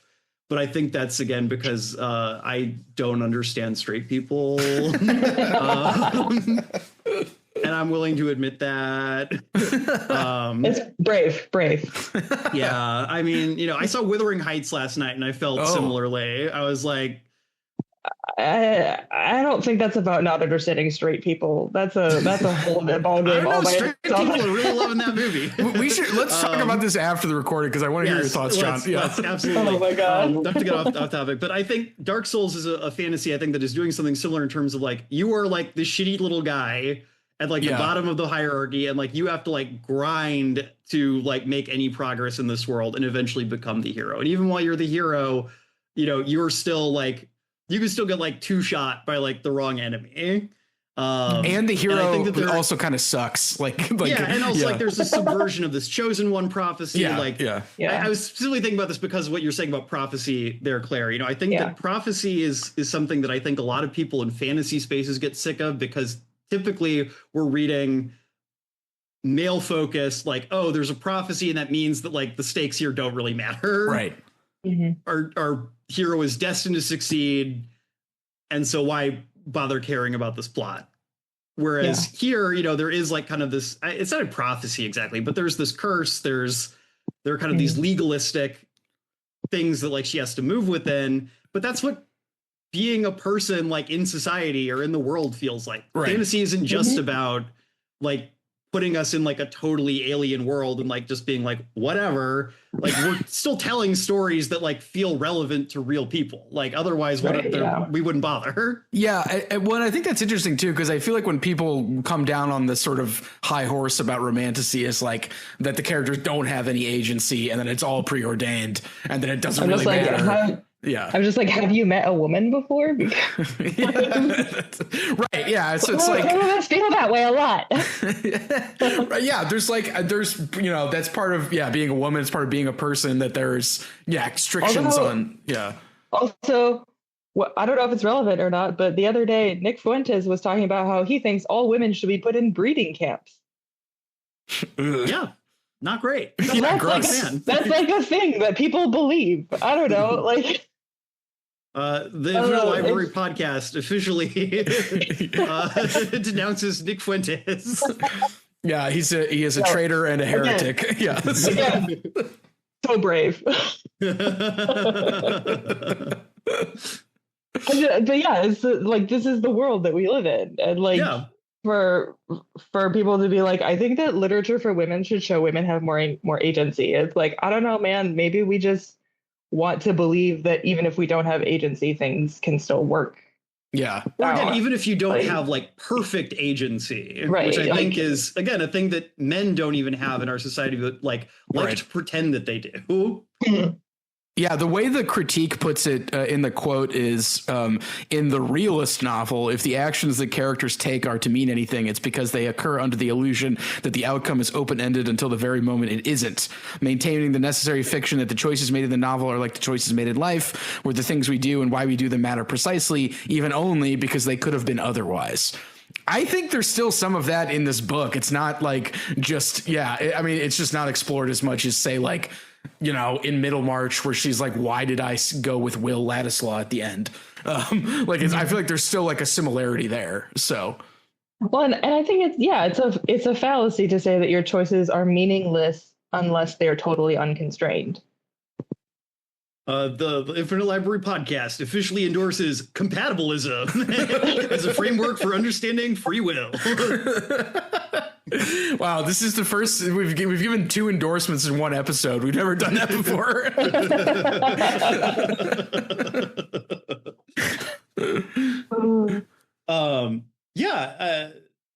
Okay. Where do we want to go from here? So do we want to talk about? I feel like there was something on the list that we wanted to talk about that You wanted to talk about her painting. I did want to talk about her painting, actually, because I feel like her painting is interesting. Maybe we can also talk about the quest, the Evil Queen stuff. So, okay. Claire, earlier you referenced again kind of the way Farah is set up as a character. She is, kind of the classic fairy tale protagonist. She's this beleaguered, put upon youngest child who, clearly has a lot of get up and go, we'll say. She's a go-getter, which I think is probably what I'd say her defining characteristic is in this book is she does not again, to go back to what we were talking about, like she finds herself in bad situations and chooses to try to sort through them rather than she makes surrendering plans to fate. Yeah, she makes plans, which is maybe the flaw of her family at the beginning of the book, is they've all just completely given up on their lives. Farah's the only one who's taking action in any way at that opening. Well, we would say Nest is trying to get with that guy, but then she says that guy is abusive, and Nest is like, "Shut up," and then that's all. That's that's it, I think. So, but yeah, I would agree. But, there's still this element where it's like she's not being active in the way Farah is, where Farah is trying to take care of things. She's trying to make progress as best she can, which I found interesting kind of as sort of our starting place. And again, kind of the way that this book starts, where she is really this incredibly put upon character. There's a degree to which I found some of the stuff with her family later in the book really jarring, because she comes back at a certain point and is just like, oh, it turns out my family was great the whole time. Yeah. And I don't like, there's part of me that wants to be charitable to Sarah J. Maas and be like, okay, we're like, she's writing from the standpoint of like a 19-year-old girl who is like, has dealt with a lot, has not gotten to like live for like the things that she wants to live because she feels like she has these responsibilities. She's a parentified child, if you will. But there's also kind of this thing where like, I want to be charitable and be like, okay, maybe what she's trying to do here is like, okay, Pharaoh was so like, because we're in her head the whole time. We don't see anything like outside of her perspective. You know, maybe it's she's trying to do something where it's like, okay, like she's so in her own head that she's not maybe seeing like what other people are doing in the background because she's so hyper fixated on like what she's doing versus like, this is just inconsistent, right? And Sarah J. Maas just feels like, oh, I have to make the family be good. I have to like heal this broken bond. Like I can't just be like her family sucks and she doesn't care about them anymore. Well, I will say, that like makes her look callous or that's like against genre convention. That's what I thought it was going to go there because like the way they almost completely leave the family behind, I was like, we're never going to see them again. And I was glad that she actually goes back to see her family after her first sort of foray with like Faye cult or and her situationship. And her situationship. Because I feel like there's like a reevaluation of her family as well as reevaluation of Nesta as to why Nesta's actually cool and knows what's going on. And like, doesn't she say like, I think Nesta's stronger than me or something? She might say that at one point. More strong-willed, at least. Yeah, more strong-willed. Nesta's able to like totally shrug off like the fairy enchantment, like just by sheer like pig-headedness. Right. And so like, I think there might be something there in terms of like the glamour falling from her eyes. Like we talked about earlier, a similar thing happens with her family. I was glad that they went back to the family. Cause again, I'm like, oh, we're never going to see them again. Cause it's clearly more interested in this stuff. I do agree though that, it seems like she almost does a 180 on the presentation and maybe that's not fully supported. Maybe we'd say, but I kind of was like, and I definitely do not want to like sit here in criticism of like unlikable female characters, you know, like I don't want to be that way. No, absolutely. I did want to like, and I think part of it might be that like harsh contrast between the two moments with the family. Like, it's almost like I didn't really believe that she actually cared about them. Mm-hmm. It's more like she told us that she cared about them. Yeah. And so like, because they were so horrible to her and because she kept saying the only reason I keep doing this is because I promised I would. Yeah. Like I didn't see any moments of actual relationship between them beyond that sort of, well, I said I would do this, so I'll do it. Right. Yeah. And so like, because you can have complicated family relationships with a lot of conflict where you also still care about each other. Like there is room for that. And like, you care if they live or die and you want to take care of them. And also you don't get along with each other. Like there would be space for that. But like, because of the sort of black and white, like we must establish her as downtrodden and like, so that she doesn't miss them much when we take her into the fairyland. Like when she was so sad about not seeing them anymore, I was like, why? Yeah, like you were just telling us about how much you hate these people and resent like everything about them. Well, it would be like it's Cinderella was like, oh, actually my stepsisters aren't that bad. Like, well, really, I was getting big Cinderella vibes. Actually, oh, absolutely. They're like evil stepsisters, but they're just related to her. Right. Yeah. And so I was like, I needed a little bit more, either like deep showing of personal benevolence from her, so that she's just that type of person who loves deeply, even though they're horrible to her, or like showing of like personal connection to them, or like memories of before things were horrible that she's still relying on to like, I don't know, or like, because like also she told us that she loved her father, but also we never see much of their relationship besides the trauma. And so it was like, it was like a missing piece of the story almost. And so Well, it's this way in which I feel like kind of setting her up as this fairy tale protagonist doesn't quite work, because like when you read a fairy tale, you're not in the head of like the hero. Right. Yeah. The hero can be cartoonishly good and like all loving because we don't have to justify it because we're not. Yeah. And we can just say they are and we believe it. Yeah. We can just say like, oh yeah, Cinderella is just that good hearted and pure of heart that she just gets to be that way. Yeah. Whereas Pharaoh, because we're in her head, like it has to be justified because we have to hear her internal monologue. And that's what makes like adaptations of fairy tales so interesting, is because we get to play with psychology of fairy tale characters and be like, what's going on here? Like, I love that. And, but it feels like this thing where, and I don't mean this in a pejorative way. This book to me, like a lot of books I like, and I think a lot of fantasy in general, it is like this laminate of like a lot of different tropes and ideas and story structures kind of glued together. Yeah. And I definitely think that like trying to like bind this like Katniss Everdeen style narrator protagonist to this like fairy tale protagonist just doesn't quite, like the edges just don't quite line up, and it creates just a little bit of like friction. Well, and that's why when she does the like, go ahead, Claire. I was gonna say, it's really bad because everybody thought that they could write a Katniss, but not everybody is Suzanne Collins. So Right. Yeah. Well, and I feel like that's when she does the trials. It's like Katniss popping back up again when she has to do the 3 trials or whatever. I was just like, all right, the mythical trials, let's do them. I'm sure she's going to display cunning, and and she does. So like, I don't know, it feels very like I've seen it before. Well, it's also just like, I don't know, it reminded me a bit of Birthgrave, Ben, where it's kind of like, the female hero's like superpower is just their ability to like deal with just crippling pain at all times. Right, which like was like a superpower in Birthgrave. Yeah, so well, and like I want to talk about the painting too, just real quick.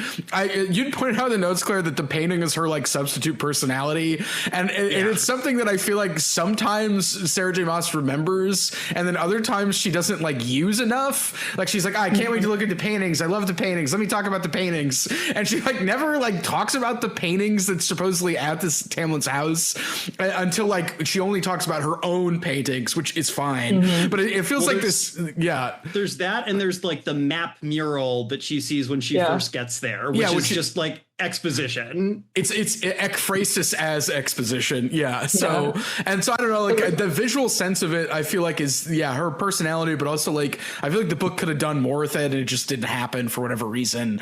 And I felt like sometimes I would be violently reminded that she's still a painter, where she's like, I could never paint the evil dark guy Rysand. Like he would know, and I'm like, all right, I forgot you were a painter. Like so I don't know. It's sort of interestingly the way it's applied, I guess we'll say. So there's I don't know what to call it, a conspiracy theory perhaps amongst the fandom that Feyre is actually a really bad painter and that nobody will tell her. I mean, I kind of buy that, to be completely honest. Because like Sarah J. Maas maybe doesn't know a whole lot about how painting works, and so her descriptions of it are not great, and she like doesn't know how to talk about paint or colors or like how to describe the process, and also like she paints really fast, and like normally paintings take a really long time, and so it's like she doesn't know how to describe. I mean, it's not her fault. She just didn't do the research or whatever. It's like I was going to say, as someone who studied art history, you can tell Sarah J. Maas does not know or care very much about painting. Yeah, and so the conspiracy theory goes that like Feyre actually is just like doing basically like child's finger painting kind of on the walls or whatever, and that maybe she's doing Ronco's. Maybe she's doing like I've layered all these black squares on top of each other, and that's Rysand. And that like Tamlin and then later Rhys are just like, because they're so in love, it's just like rose-colored glasses. They think it's the most amazing thing they've ever seen, and everybody else is just like giving them the side eye, like what the fuck. Well, again, she's a human being too, so it's I imagine it's more like seeing like a gorilla finger paint. It's or like watching an elephant like paint, where it's like, oh my god, that's so cool. I like the idea that she's doing abstract expressionism, and the fairies have never seen that before. They're just like, wow, it's not of anything. How is this real? Like, it's you. Don't you see it? Yeah. I mean, that checks out. It's just, it's so applied weirdly that it doesn't have as much detail as like the relationships and other stuff. Well, so again, this is again this play. Ben, I agree with you, and I think another place where this kind of stuck out to me was again this kind of inconsistency is like the way she talks. Frankly, like there's definitely some weirdness I find in terms of like her as like a first person narrator. She's illiterate, but this girl loves a $5 word. Right. And, you know, I understand you have to like make some allowances, suspension of disbelief, but it feels like a lot of the flaws she has are kind of like, or a lot of her like interests and flaws are like kind of informed to us. Like we're told that they're problems, but then they usually aren't relevant unless the plot needs them to be. Like when she has to like read the riddle. Right. And she can't read. As like Lucian is going to be crushed. Lucian's too far away to lip read for me. Yeah, I will say like when Tamlin's like, check out this cool library, I was like flashing back to the library scene from Beauty and the Beast, and then I remembered that she couldn't read, and I got really disappointed. I did think that maybe the better parallel would be when he shows her the gallery of paintings. Mm-hmm. That maybe that this is like a kind of an inside joke that Sarah J. Maas is doing, and that she's like, oh, the library scene, she can't read, and then the next thing is like, oh, this is the thing she actually wants to see. Okay, that's a good point, because that makes more sense to me. Yeah. Am I going to describe it? No. No. Can I see all these beautiful paintings? No. The Aurora Borealis is in one of these paintings. May I see it? No. Yeah, and they're only described when Tamlin's like looking at them, and then he picks like the winter landscape. You know, which is in abstract. It's just like a probably white with one blue line, and he's like, I want that one. And then there was also like one of the things that stuck out most to me in this book because it drove me crazy because Sarah J. Maas, you're a writer. You're a writer. I understand you not being able to like perfectly describe a painting to me, but there's a scene later where like Tamlin like is showing her poetry, and I understand not being able to like write out like the most beautiful romantic ode ever put to pen. I understand maybe being like, I'm going to show a line or two or that. But like after that, it's like he read me 5 of the funniest dirty limericks in existence. And again, it's this thing where it's like, we don't even get one of the dirty limericks. We get one. We get one, but it's not dirty. Oh, yeah. And it's like, well, it is sort of an edge case YA book, and so that the Romantasy wasn't a thing yet, and so I think she is still marketing it towards older teenagers. I feel like my point is more just this way in which like it shows, it tells me I'm going to be shown something, and then it refuses to show me. Yeah, and there's this way in which like I don't know, it feels like this book is. I feel like there's something here in terms of Sarah J. Maas maybe is like a newer writer, someone who's finding their voice still and kind of getting over their skis every now and then and like wanting to show us these things, but not quite knowing how to do it, which is a critique because this is a professionally published novel and editor should have helped with that. But well, and she had already been published too. So like, I feel like there's kind of like a buy-in, like, she whatever she writes is going to sell because it's done before. So yeah. And I think that's again, maybe pointing to my frustrations with like the publishing industry more than this book. But I don't know, there's certain points here where it's like, I felt like there was something interesting that could have been shown and she just like kind of couldn't figure out how to do it. So she just kind of like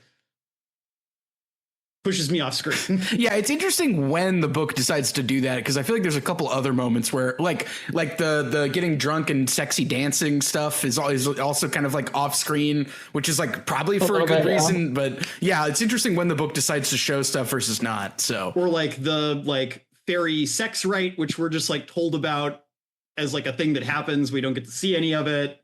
Or you mean the fairy orgy? Yeah, which I mean, again, I get not being able to show that, but like I find it kind of frustrating when I'm just like, you just tell me that happens. Like either don't tell me it happens or show it to me. Yeah. Uncut Gems, Kevin Garnett. Just why can't I have this if you're going to tell me about it? Like But and I think even like I don't know, to go back to something I know I mentioned, like the fact that we kind of start her relationship with Tamlin. He is like I think like he's like a wolf-headed lion with like antlers, something like that. Yeah. like he has like a beast form that he's in when he first shows up, and he's like in the beast form when they like travel into the fairy world. And again, this is like when it's most like Beauty and the Beast coded. We've all seen this story, and I was like, oh, like I didn't know this part going into it. I didn't realize that he was going to be like a sexy beast guy. And then as soon as they get to the manor house, it turns out that is totally voluntary. He can turn into just like a sexy like Bishonen guy. But he has like a half face masquerade mask on, so she can't see exactly how sexy he is. What was the point of the masks, by the way? I realized I didn't know by the end of the book. Like, why do they have to wear half masks or whatever? That was the curse. Okay. Because they were cursed while they were at a masquerade. Yeah. Huh. So it's one of those things where it kind of feels like it's there to be like this curse, but it just doesn't seem that. And I feel like there's something there in terms of like, oh, she wants to see this person's real face, but like there's, you know, this barrier between them. Like there's a metaphor there. Yeah. It just like as like the crux of like this horrible curse, it doesn't really feel as bad as like being cursed to be a hideous beast. Yeah, it's like if they were, yeah. It's also because like she doesn't know the true stakes of the curse because they're lying to her. Yeah. Because that's not really what the curse is. It's about these layers of like illusion and right. Yeah. Could you imagine if it was like they were all wearing top hats and so they had to wear a top hat at all times? That would be a curse. Yeah, it's very arbitrary, the mask thing. Yeah. So, or like, what if this had been written like a couple years later in the Romantasy boom, and it's like, oh, they were all at a kink party, so they have to wear all their bondage gear all the time. And it looks like Rocky Horror Picture Show in there. I mean, it'd be interesting. Yeah. Well, okay. We should talk about the sex stuff briefly, because I think it relates to what we've just said. As John pointed out, I do feel like the book is not as explicit as I thought it was going to be. And it's interesting when it decides to give you the sex and not. And I feel like having it be tied to the emotional stakes, like one of the big sex scenes with Tamlin, I think just makes sense in terms of like a romance novel. And to me, it adds up that it's there, but then it's kind of not in other stuff. So yeah, Claire, do you have any thoughts about that? About like when the book decides to do the spicy stuff, I believe is how some people talk about it. Yeah, so you bring up an interesting point, and I had something I wanted to say, and then I want to address that too. So I think part of this is because this comes very early. This is before Romantasy is like a marketing thing. This helps create Romantasy as like a marketing thing, and so I think, and I don't recall. So somebody might have more information than this than me. If ACOTAR was marketed as YA, or if it was. Like a little bit older or such, but like because some YA does have sex in it. Yeah. And Farah is 19. Right. Well, and she's explicitly like we're told she's had sex. Yes. Pretty upfront, even if we don't see it on screen. With the village guy, yeah. With the village boy, which is also, I want to say, pretty rare for YA or even generally Romantasy heroines. Like that doesn't happen a lot. Like a lot of times they're like virgin heroines who like have sex for the first time on the screen. Like I will say, even if I found it a little like clunky to be like, oh, she's had a situationship, I did like appreciate this book isn't obsessed with virginity in a way that I think a worse written book would be. Yeah. But so part of why I think it's less smut is because I think it comes out of that period where this was more in the YA side, and so it isn't focusing so much on that, because this is, you know, a little bit more for teenagers, maybe older teenagers, but still. Yeah. So I don't necessarily know how it was marketed, but it does look like this one, like all, maybe not the first one, but like other books in the series won awards for like best young adult, like fantasy and science fiction. Okay. Yes. So yeah, and like I think again, like I said before, like the lines between those are really blurred. I think there's also young adult Romantasy versus like new adult Romantasy, and like so those are not those are not like categories that are exclusive of each other. Like no, I mean, young I adult think versus, that, like age categories versus genre categories are different types well, of and I feel like categories. even So- at the time this came out, I remember seeing like surveys that like the majority of people reading quote unquote young adult fiction were adult people at this point so when this comes out. And so I think that even might be an acknowledgement of like, okay, like this is YA, so children might be reading it, but it's an acknowledgement also that there might be adults in my audience, so I can start to have more mature themes and stuff. Yeah. This way that YA became like a floating signifier for like a type of writing or like a style of plotting versus actually being like, this is for young, like this is for 16-year-olds to read. Yeah. Right. And so, but it still means that you can't like have, it's not erotica, right? Like, it's not erotica. Yeah. It's not erotic fiction. Yeah. And so I think that has to do with what gets put on the page and what is not on the page. Within this particular book. I was going to say something else and I forgot what it was. The sex scene kind of happens in like the emotional like climax of the relationship. So, I think that also has to do with, like I was saying, with like whether it sort of is classified as romance or whether it is classified as erotica. Because if the sex is there because they want sex to be there, and there's much more emphasis on sex, then you start getting into erotica territory. Like, but if the sex is there because it is part of the emotional, you know, like if it is there because it needs to be there because of the relationship between two characters, if it's there because it needs to be there for the plot, like it is integrated into what is happening in the story, that isn't a romance novel, right?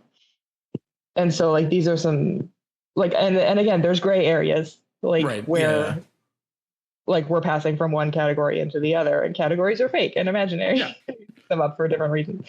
But like once you pick one up, you can start to tell which realm you're in based on like in every chapter, are they fucking for no reason?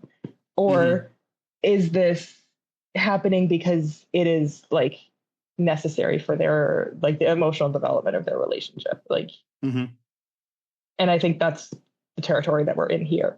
Yeah, definitely. For sure. And I'm thinking of specific ones in my head that I have read that sometimes I was prepared for it and sometimes I was not. Because like sometimes the marketing tells you what to expect and sometimes I was not prepared. Because I feel like I've seen a lot of like Instagram reels of like women in offices with headphones on, and apparently they're all listening to the most demonic porn like put to page. Well, yeah. Do you remember that one? There was one viral TikTok where it was just somebody going around and being like, they had sex in shark infested waters in this one. And then like holding up like this, they had sex with a unicorn in this one and just kind of like pointing at all of them.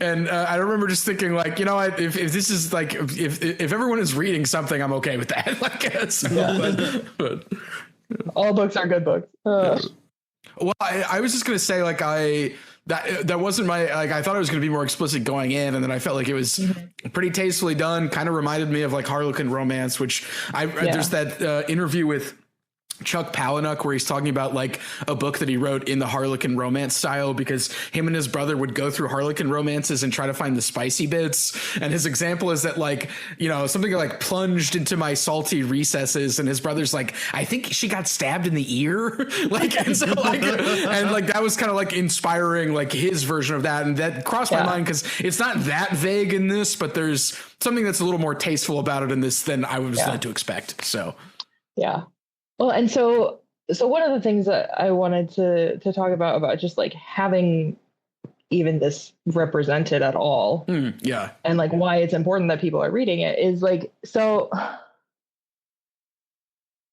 like,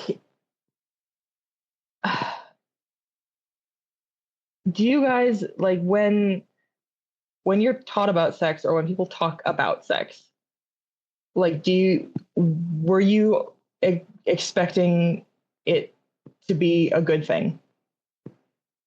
Like, finally I know about this, or like, no, like the experience of sex. I mean, went to Catholic school, so no. As I might have talked about, the Catholic school experience was that it was like usually food metaphors, and it was like, oh, it's like if you you make some popcorn and then you put butter on it and then you eat it when it's cold. That's what having sex outside of marriage is like. Or like there's like a candy bar and you have to like pass the candy bar around so it's really like melted and you're like, that's what it's like when you have sex after marriage. Yeah. Like I guess the religious element changes that because I grew up evangelical, so it's also that. But so okay, so if you talk to like other like men or people socialized as men, what do they say? Like, do they kind of have the experience that like they would expect sex to be a good thing or something pleasurable? I think it depends a lot on background. I mean, I think that even like the Catholic experience Ben and I are describing, it's still like this thing of, oh, you should only ever do this with the one person in your life you ever marry. But if you do it, that like it'll be great and amazing. But I don't know, I also feel like I had like a really weirdly bad sex education even for like Catholic school. Like they didn't explain what an erection was at any point. So I was still like a little unclear on like how like the sex act even worked until I was like in 6th or 7th grade. Yeah, and I just remember the food metaphors and just being like, I don't understand what's going on. Like, besides like technical stuff. Yeah, I do understand. Yeah. I am picking up what you're saying, Claire, about kind of the way that men get to like see sex as something desirable from a young age, something that they are supposed to be pursuing and enjoying, whereas women are not thought the same way, and it creates imbalance in expectations. Well, I'm thinking, especially in sex ed. I did not attend sex ed, by the way. I was excused from it for religious reasons. But like even at a public school, like they had that option, and so we took it. But so like when I was reading like different research papers and stuff, like one of the ones that I found was that like broadly speaking, like sex education, even in public schools, it really only talks about, when it talks about female sexuality, they talk about reproduction and they talk about rape, like how to protect yourself from it. Like don't get raped. And they talk about don't get diseases, don't get pregnant. And they talk about the danger of it. And they talk about, you'll be socially shamed if you do this. And they talk about like, all of the ways that you can avoid it. And they don't say ever that this is something that actually could be found pleasurable ever. And it's like a beware this. Yeah. It's a dangerous thing and you shouldn't touch it and you shouldn't do it. And that's in everywhere. That's not even the religious side of it. Like I got that at the religious side of things. Like I got that in church. I got that in, Sunday school kinds of thing. And that was like in a save sex for marriage because Jesus said so sort of a way. But like in a public school setting, that's also how they teach it. And so I'm thinking about the ways that like for a teenager or a young woman, reading a book like this might be the first time that she sees on the page anywhere or experiences the idea that like, wait, sex can be pleasurable. Somebody can care about my experience of sex. I was reading, and this is a very depressing statistic, but apparently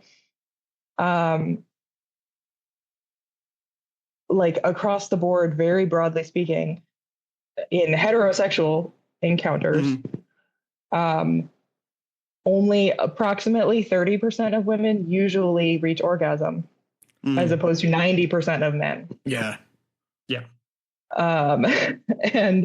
And so like in these books, part of the fantasy is that it will be pleasurable for them all the time. It'll be like shattering is the word that's used. Like again, the fantasy is not the dragons, the fantasy is not the fae or the magic. The fantasy is that sex is good and that men care about their feelings. And like this is incredibly political. Like I like cannot emphasize enough how crazy that is. Yeah. And like if this genre had existed or had been, I mean, it did exist, like these books kind of existed when I was a teenager. But if it had been out there, it had been in the marketing arena or whatever, had been accessible in the same way when I was a teenager, like my worldview would have been extremely different. Mm-hmm. You know, when I was 15, then like maybe it wouldn't have taken me as long to learn those things. Mm-hmm. And so it's not that, you know, Akatar is teaching us about healthy relationships, because it's absolutely not. Yeah. But like, broadly speaking, when people are talking about romance novels, these like women readers are saying, I don't actually like, I'm not reading this because that's what I want. I don't want to marry a, you know, shadow daddy Fate Lord. Like, I don't want to marry a billionaire mafia boss. Like, I'm reading about this because it's entertainment. Mm-hmm. Like, this is not reflecting what I'm getting in real life. Like, these are, you know, fantasies. These are entertainments. The thing that I'm getting out of it is this, you know, idea that somebody will actually care about my feelings, and also that like I matter as a person. Yeah. Yeah. Yeah, you know, I think that's interesting because I again, as someone who's read a lot of fantasy, you know, I think about, again, I kind of do like maybe take this back a little bit to, you know, I think most people who like most men who read fantasy do not actually want to go on a like horrible long quest to like save the world. You mean you don't want to hike Mount Doom? No, I personally don't. No But issue. I also don't ever want to be like more than 2 miles outside of a major metro area for any reason. But that's a me problem. But yeah, I think it's safe to say like most people who like most men who read fantasy do not actually want to be Frodo. What they really want is to like think about a story of like, oh, I'm doing something that matters. Right. Yeah. I too can like have a positive impact on the world, or I can, you know, have relationships that are meaningful with friends and things like that. I think that fantasy is never really about what is on the surface. It's always about what's going on underneath. Mm-hmm. And I think that that's, yeah, it's unfortunate that because we still live in a sexist society, like women do not get the same space to fantasize and to just kind of like have what essentially are like idle daydreams, idle fantasies that are not read as having like some kind of incredible moral valence. They have to, and again, as we've talked about on the show, you know, it's been this way since before the novel, but you know, in the realm of literature, at least since the novel. Right. Yeah. Yeah, and like the idea, you can say like don't have these idle fantasies, have the correct ones. It's like, yeah, that's unfair.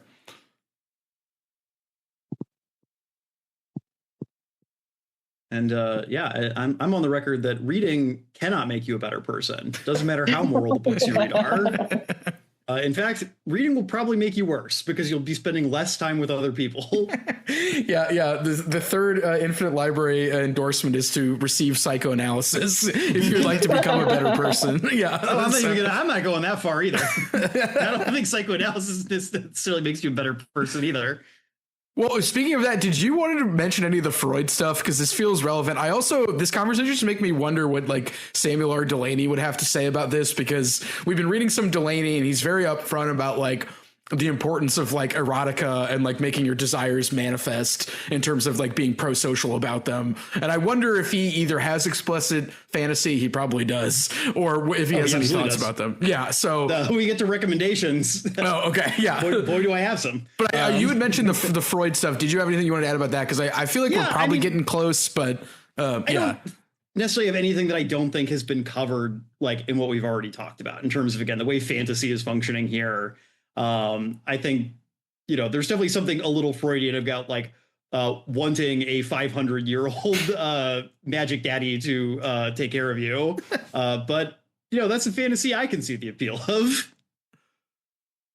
So I don't know that I have anything that we haven't basically already covered. But I mean, there's definitely also a fantasy going on of not having to pay rent.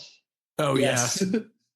But I do think if there is something, if there is, I guess just like maybe there is something Freudian here that I can find, but there is one thing I did find really weird in this book is the way that like relationships get talked about. Something like the fairies refer to each other as like mates. Like there's this kind of weird, there's definitely some hetero stuff here that I wasn't vibing with in terms of like, oh, like you have like a destined mate. Or Amarantha's whore thing where like Ryzen has to has to fuck the evil queen like a lot for some reason. Yeah, so but definitely a little hetero. Well, because she's an evil castrating mother figure, Ben. Right. I see you have your Freud hat back on. I think that there's anything that I really found just kind of uncomfy in this book. It's the way that like there's like a certain like biological like element to some of this stuff where it's like the high fae are just better than everyone. Yeah. And like that's not questioned. Like they are supposed to be in charge, and like if a bad one is in charge, that's bad, but if a good one's in charge, it's good.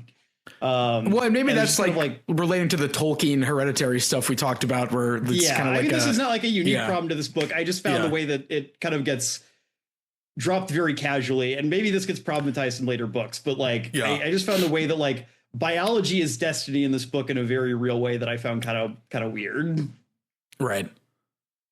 Well, and I think also it's like she's sort of taking the fae world and like cosmology or mythos or whatever, and like not questioning it or playing with it in ways that I think a more interesting book would have. Yeah. But yeah, it's very, I mean, like the high fae are, I don't know if we would say that they're better, but they're definitely more powerful, right? And that's so what I mean. Yeah, it's like a might makes right kind of a world. Yeah. But also, I do think that kind of going back to what I was saying earlier, like that kind of is characteristic of the fae in mythology, right? Is like, I think what I found maybe what I found off-putting about it is I guess like the fact that it's like she's both doing this very straightforwardly, but then also taking away like any like downsides to being high fae. It's like they don't really have any weaknesses. They can lie, they can deal with iron, like they're weak against one kind of tree. Right. Which doesn't seem like there's like that much of sitting around. Yeah, they cut them all down. So. It feels like a little like that's the part where it feels like a little like isekai power fantasy to me, especially like when she becomes a high fae, and I'm assuming like, oh, she's gonna be super special and powerful from here on out. And like again, I'm not even saying this is. I don't even mean that this is like retrograde politically or anything like that. It's just like this is the stuff I find boring. And I can make the same critique about any number of like D&D novels. Yeah. Well, and that's where I think like ACOTAR is not my favorite of the Romantasy novels, but there is like a lot to talk about. It's like interesting. There's things happening that we can discuss. Yeah. I think maybe once we get into the sequels where she becomes kind of this really powerful fae, it verges on this territory of like the very special boy kind of fantasy. Yeah. And like there's other Romantasy that I thought that we didn't need to talk about because it's lame.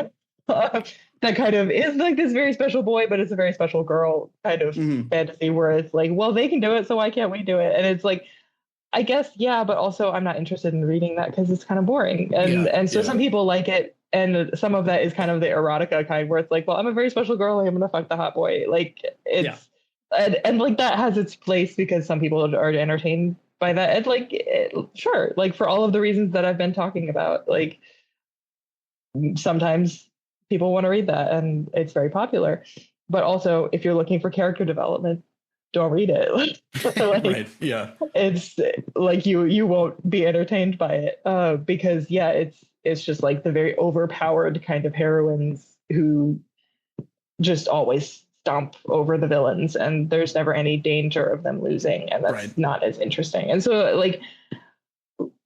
like those definitely exist, and kind of like this whole genre, it's massive. There's so much happening out there. Like the idea of a fantasy novel that has romance in it, like that doesn't narrow it down at all. There's so much. No.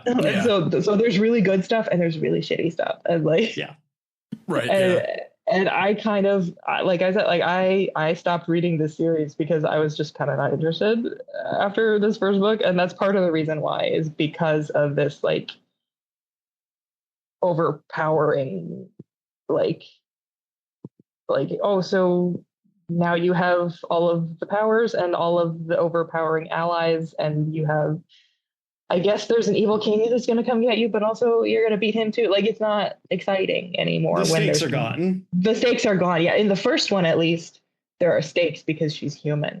Yeah. Right. And I think it almost seems like it loses that turn after. happens like too early in like the larger story. Yeah. Yeah, because we haven't mentioned. The first one at least has that still. Yeah, and she dies trying to save everyone, and then they turn her into a fairy. Yeah, and so then she becomes a fairy. And that also is part of what irritates me about the Fae as like this cheat code kind of thing, is like because they don't have, they don't really, I mean, they do, but they don't experience death. Like, they can just do that. And it's like, okay, the stakes are now gone. Like, yeah. Like, if you can just resurrect people, they do it more than once too. Like, there's another character, like I think Reese maybe dies and they resurrect him at some point a little later, but it felt very cinematic because they all like give her like a little golden tear and then she comes back to life. Yeah. Well, and it's this thing where it feels like the implications of the world are not like fully followed through. Because I found it kind of weird, like when you're reading about Tamlin's backstory, and it's like, oh, he's like inherited his role from his father. So it's like these people are immortal, but like they have like regularized like inheritance law. Yeah, feudal. Yeah. But it's also like biological, because like he was coming into his powers as the Spring Lord before, and his brothers were going to kill him if they found out. And it's just, there's something there that I'm just like doesn't quite feel like it comes together. Yeah.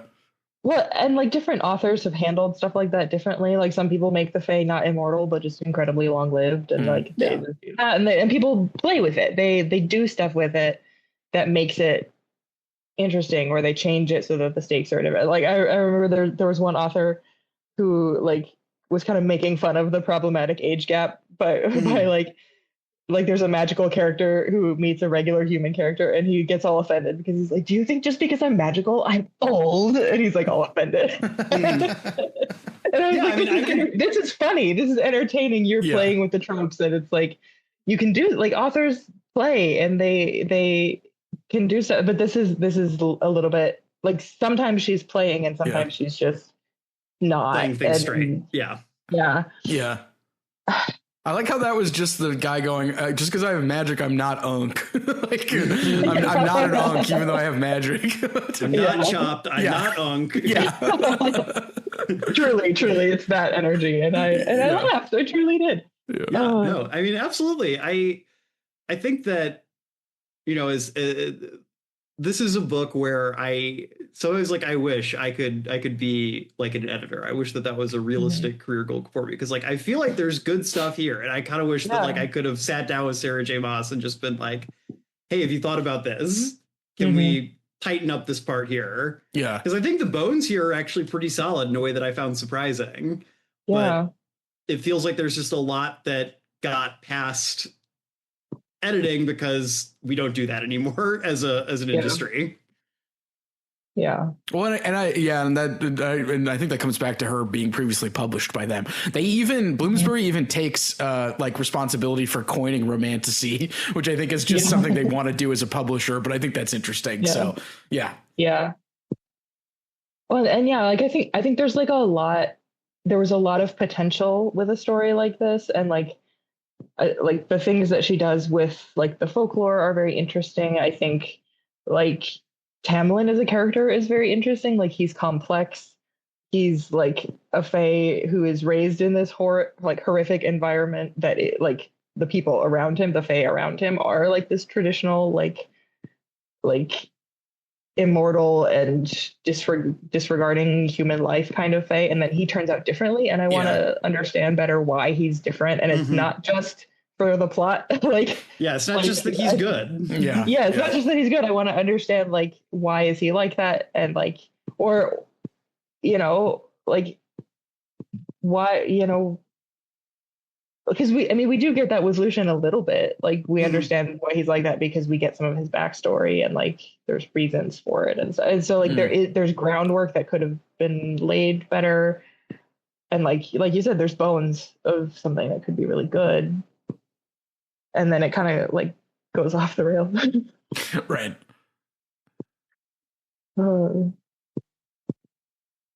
But I'm personally very partial to folklore retellings. I have just like a soft spot for them, and so that biased me a little bit to read it favorably. And then I was like, "Girl, what are you doing?"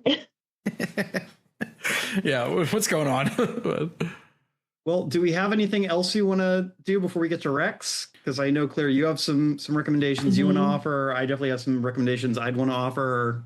Romantasy, Rex? What are you reading? I want to hear. Oh, I have quite a few things that could qualify as romantasy. I have no Romantasy, Rex, so I'd be interested to receive these. I don't have anything else. I feel like we've covered it. So, all right. Well, Claire, do you want to go first? Or I can go first, whatever, or we can switch off. I don't know how many you have. I don't have like a bunch, but I have a couple. I have a handful. I'm gonna stick him in the chat too, so you can read them. But let's see. So, and these are very broadly speaking in the Romantasy category. They are not really in the same vibe as ACOTAR. So I have never read an India Holton novel that I have disliked. She's written 5 now, I think. And there's a 6th one coming out this year. I think they're not all in the same series. There was a trilogy and then there's another one. And she writes like historical romantasy. And so that's like ostensibly historical romance, and then they do magic. Oh, wow. Okay. And so this is like, again, romantasy, very broad big tent of things. And so the trilogy that I first read was it's like Victorian England and then also magic. And also I love her because many of her characters are neurodivergent. Not like explicitly, because again, historical terminology is very different, but like India Holton herself is autistic, and so she writes characters that like felt real to her. Cool. As neurodivergent, and so that was near and dear to my heart. Naomi Novik also gets classed as romantasy, especially she has a lot of books. Yes, but the two that often get named as romantasy are Uprooted and Spinning Silver, which are both, again, folklore retellings. Ben, if you're not familiar with Naomi Novik, she's also, I think, at least when I was reading her, she was best known for a series of novels called the Temeraire series, which were What If Master and Commander was about Napoleonic Wars, but with an air force of dragons. Wow. With dragons. That sounds cool. Yes. Yeah. Yeah, no, she's fantastic. They're very pulpy, but they're very fun. Yeah. She also has a trilogy of What If Hogwarts But Kids Die? Oh, yeah. Which is pretty good. Yeah. Okay. Yeah. I like the folklore retellings better just because I like that vibe better, but I didn't hate this column. Intisar Khanani has a trilogy that are, I guess, they're technically YA, but again, categories are fake. And there's also folklore retellings. There's magic in them. There's fantasy and there's romance, so they're technically romantasy. The first one is like a Goose Girl kind of vibe. And then later it's less folklore, but it's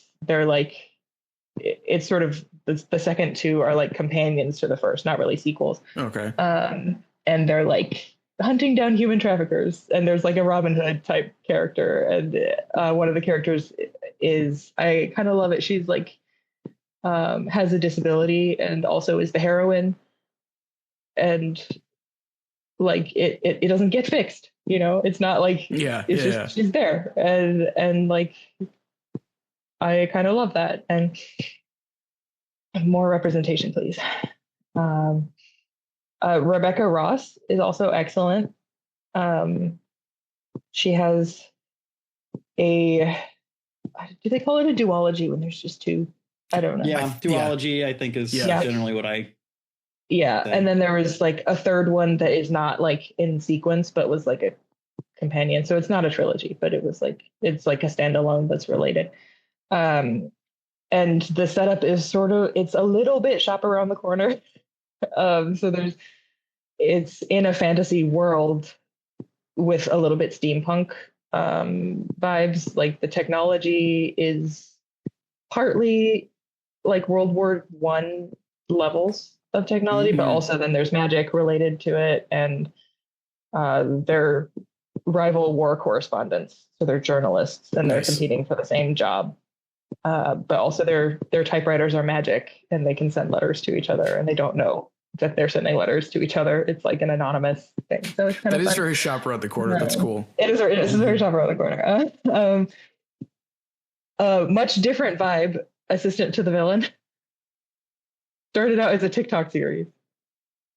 And it is like completely insane, absurd, does not take itself seriously at all. Oh, cool. Like the main narrator becomes personal assistant to the evil villain.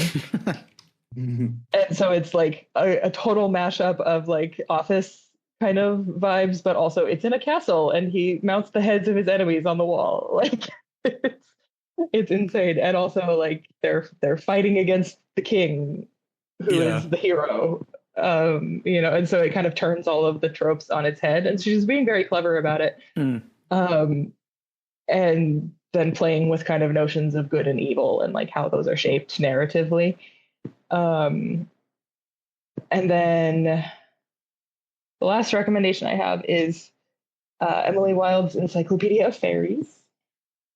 Heather Fawcett, also neurodivergent heroine. Oh, cool. And it's kind of partly involves the Fae again, but also in a very send up of academia kind of way. Oh, nice. Okay. The main character is a professor, and she's like on a research trip. Like she's an ethnographer of fairies. Nice. And like this is like her research notes. It's sort of epistolary. Oh, that's pretty cool. And like her notes have footnotes about like fake researchers, like fictional researchers, and she'll be like, as such and such person noted in his groundbreaking study of,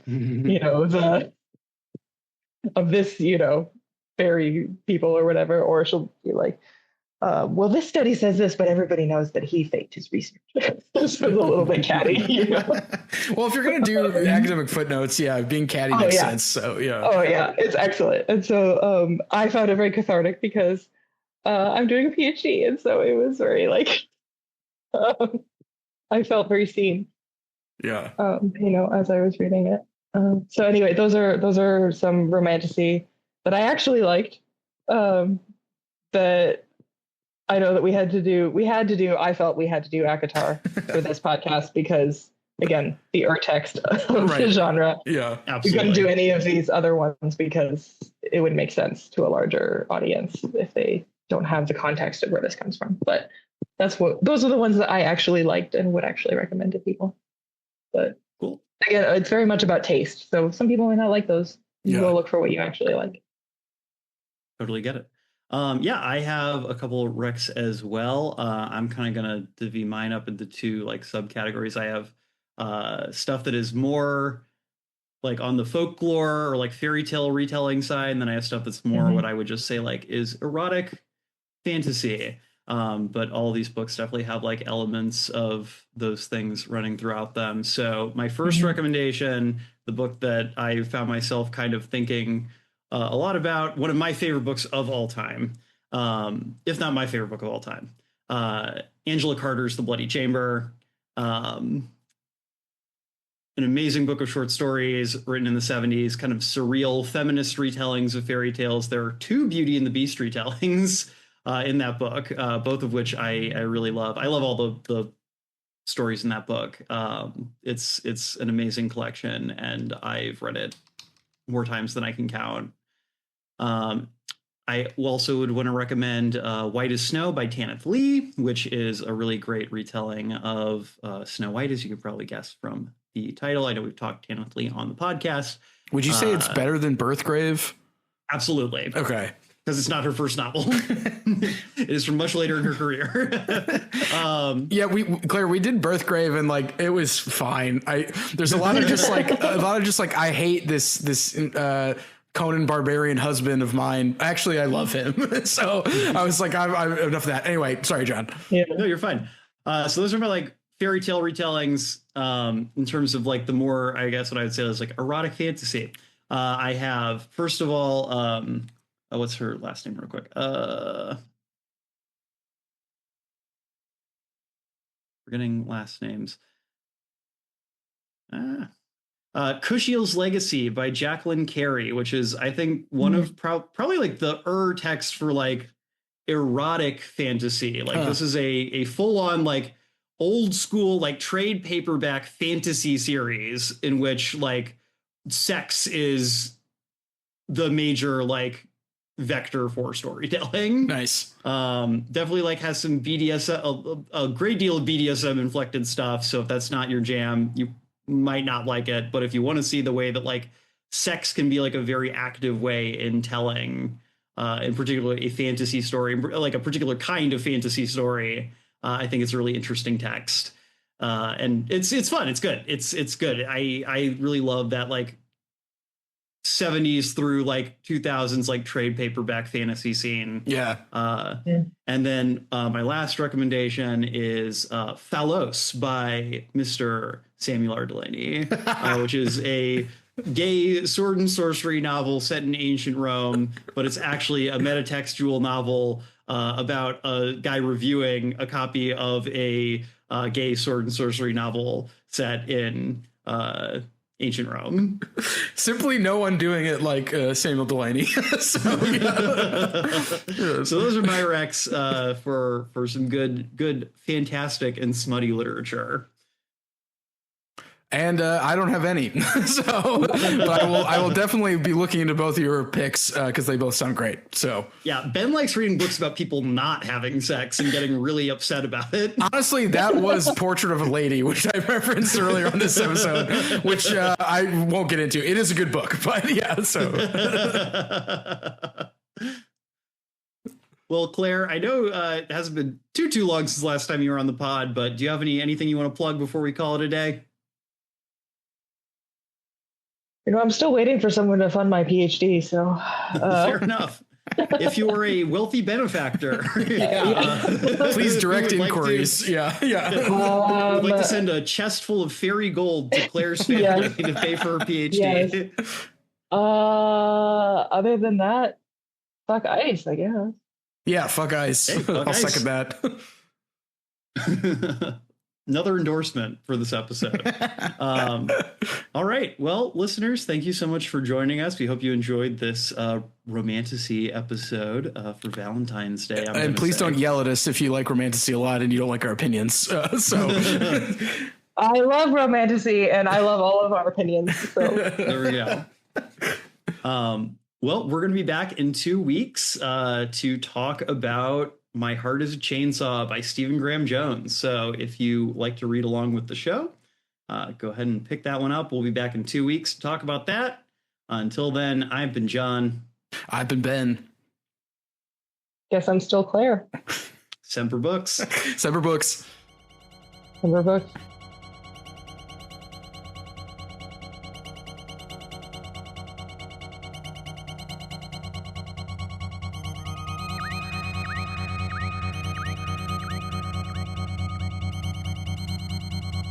Thank you for listening to The Infinite Library. If you liked our show, we hope you'll subscribe and leave us a review on Spotify, Apple Podcasts, or podcast app of your choice. It helps us a lot. If you want to follow us on social media, we can be found on Twitter, Instagram, and Blue Sky at Infinite Library Pod. If you'd like to contact our team directly with episode ideas or feedback, email us at infinitelibrarypod@gmail.com. Our intro music is by Amos Legend in the Forest of Mayhem. Our outro music is by DJ Daggy Diggs, and our logo was created by Lars Noir.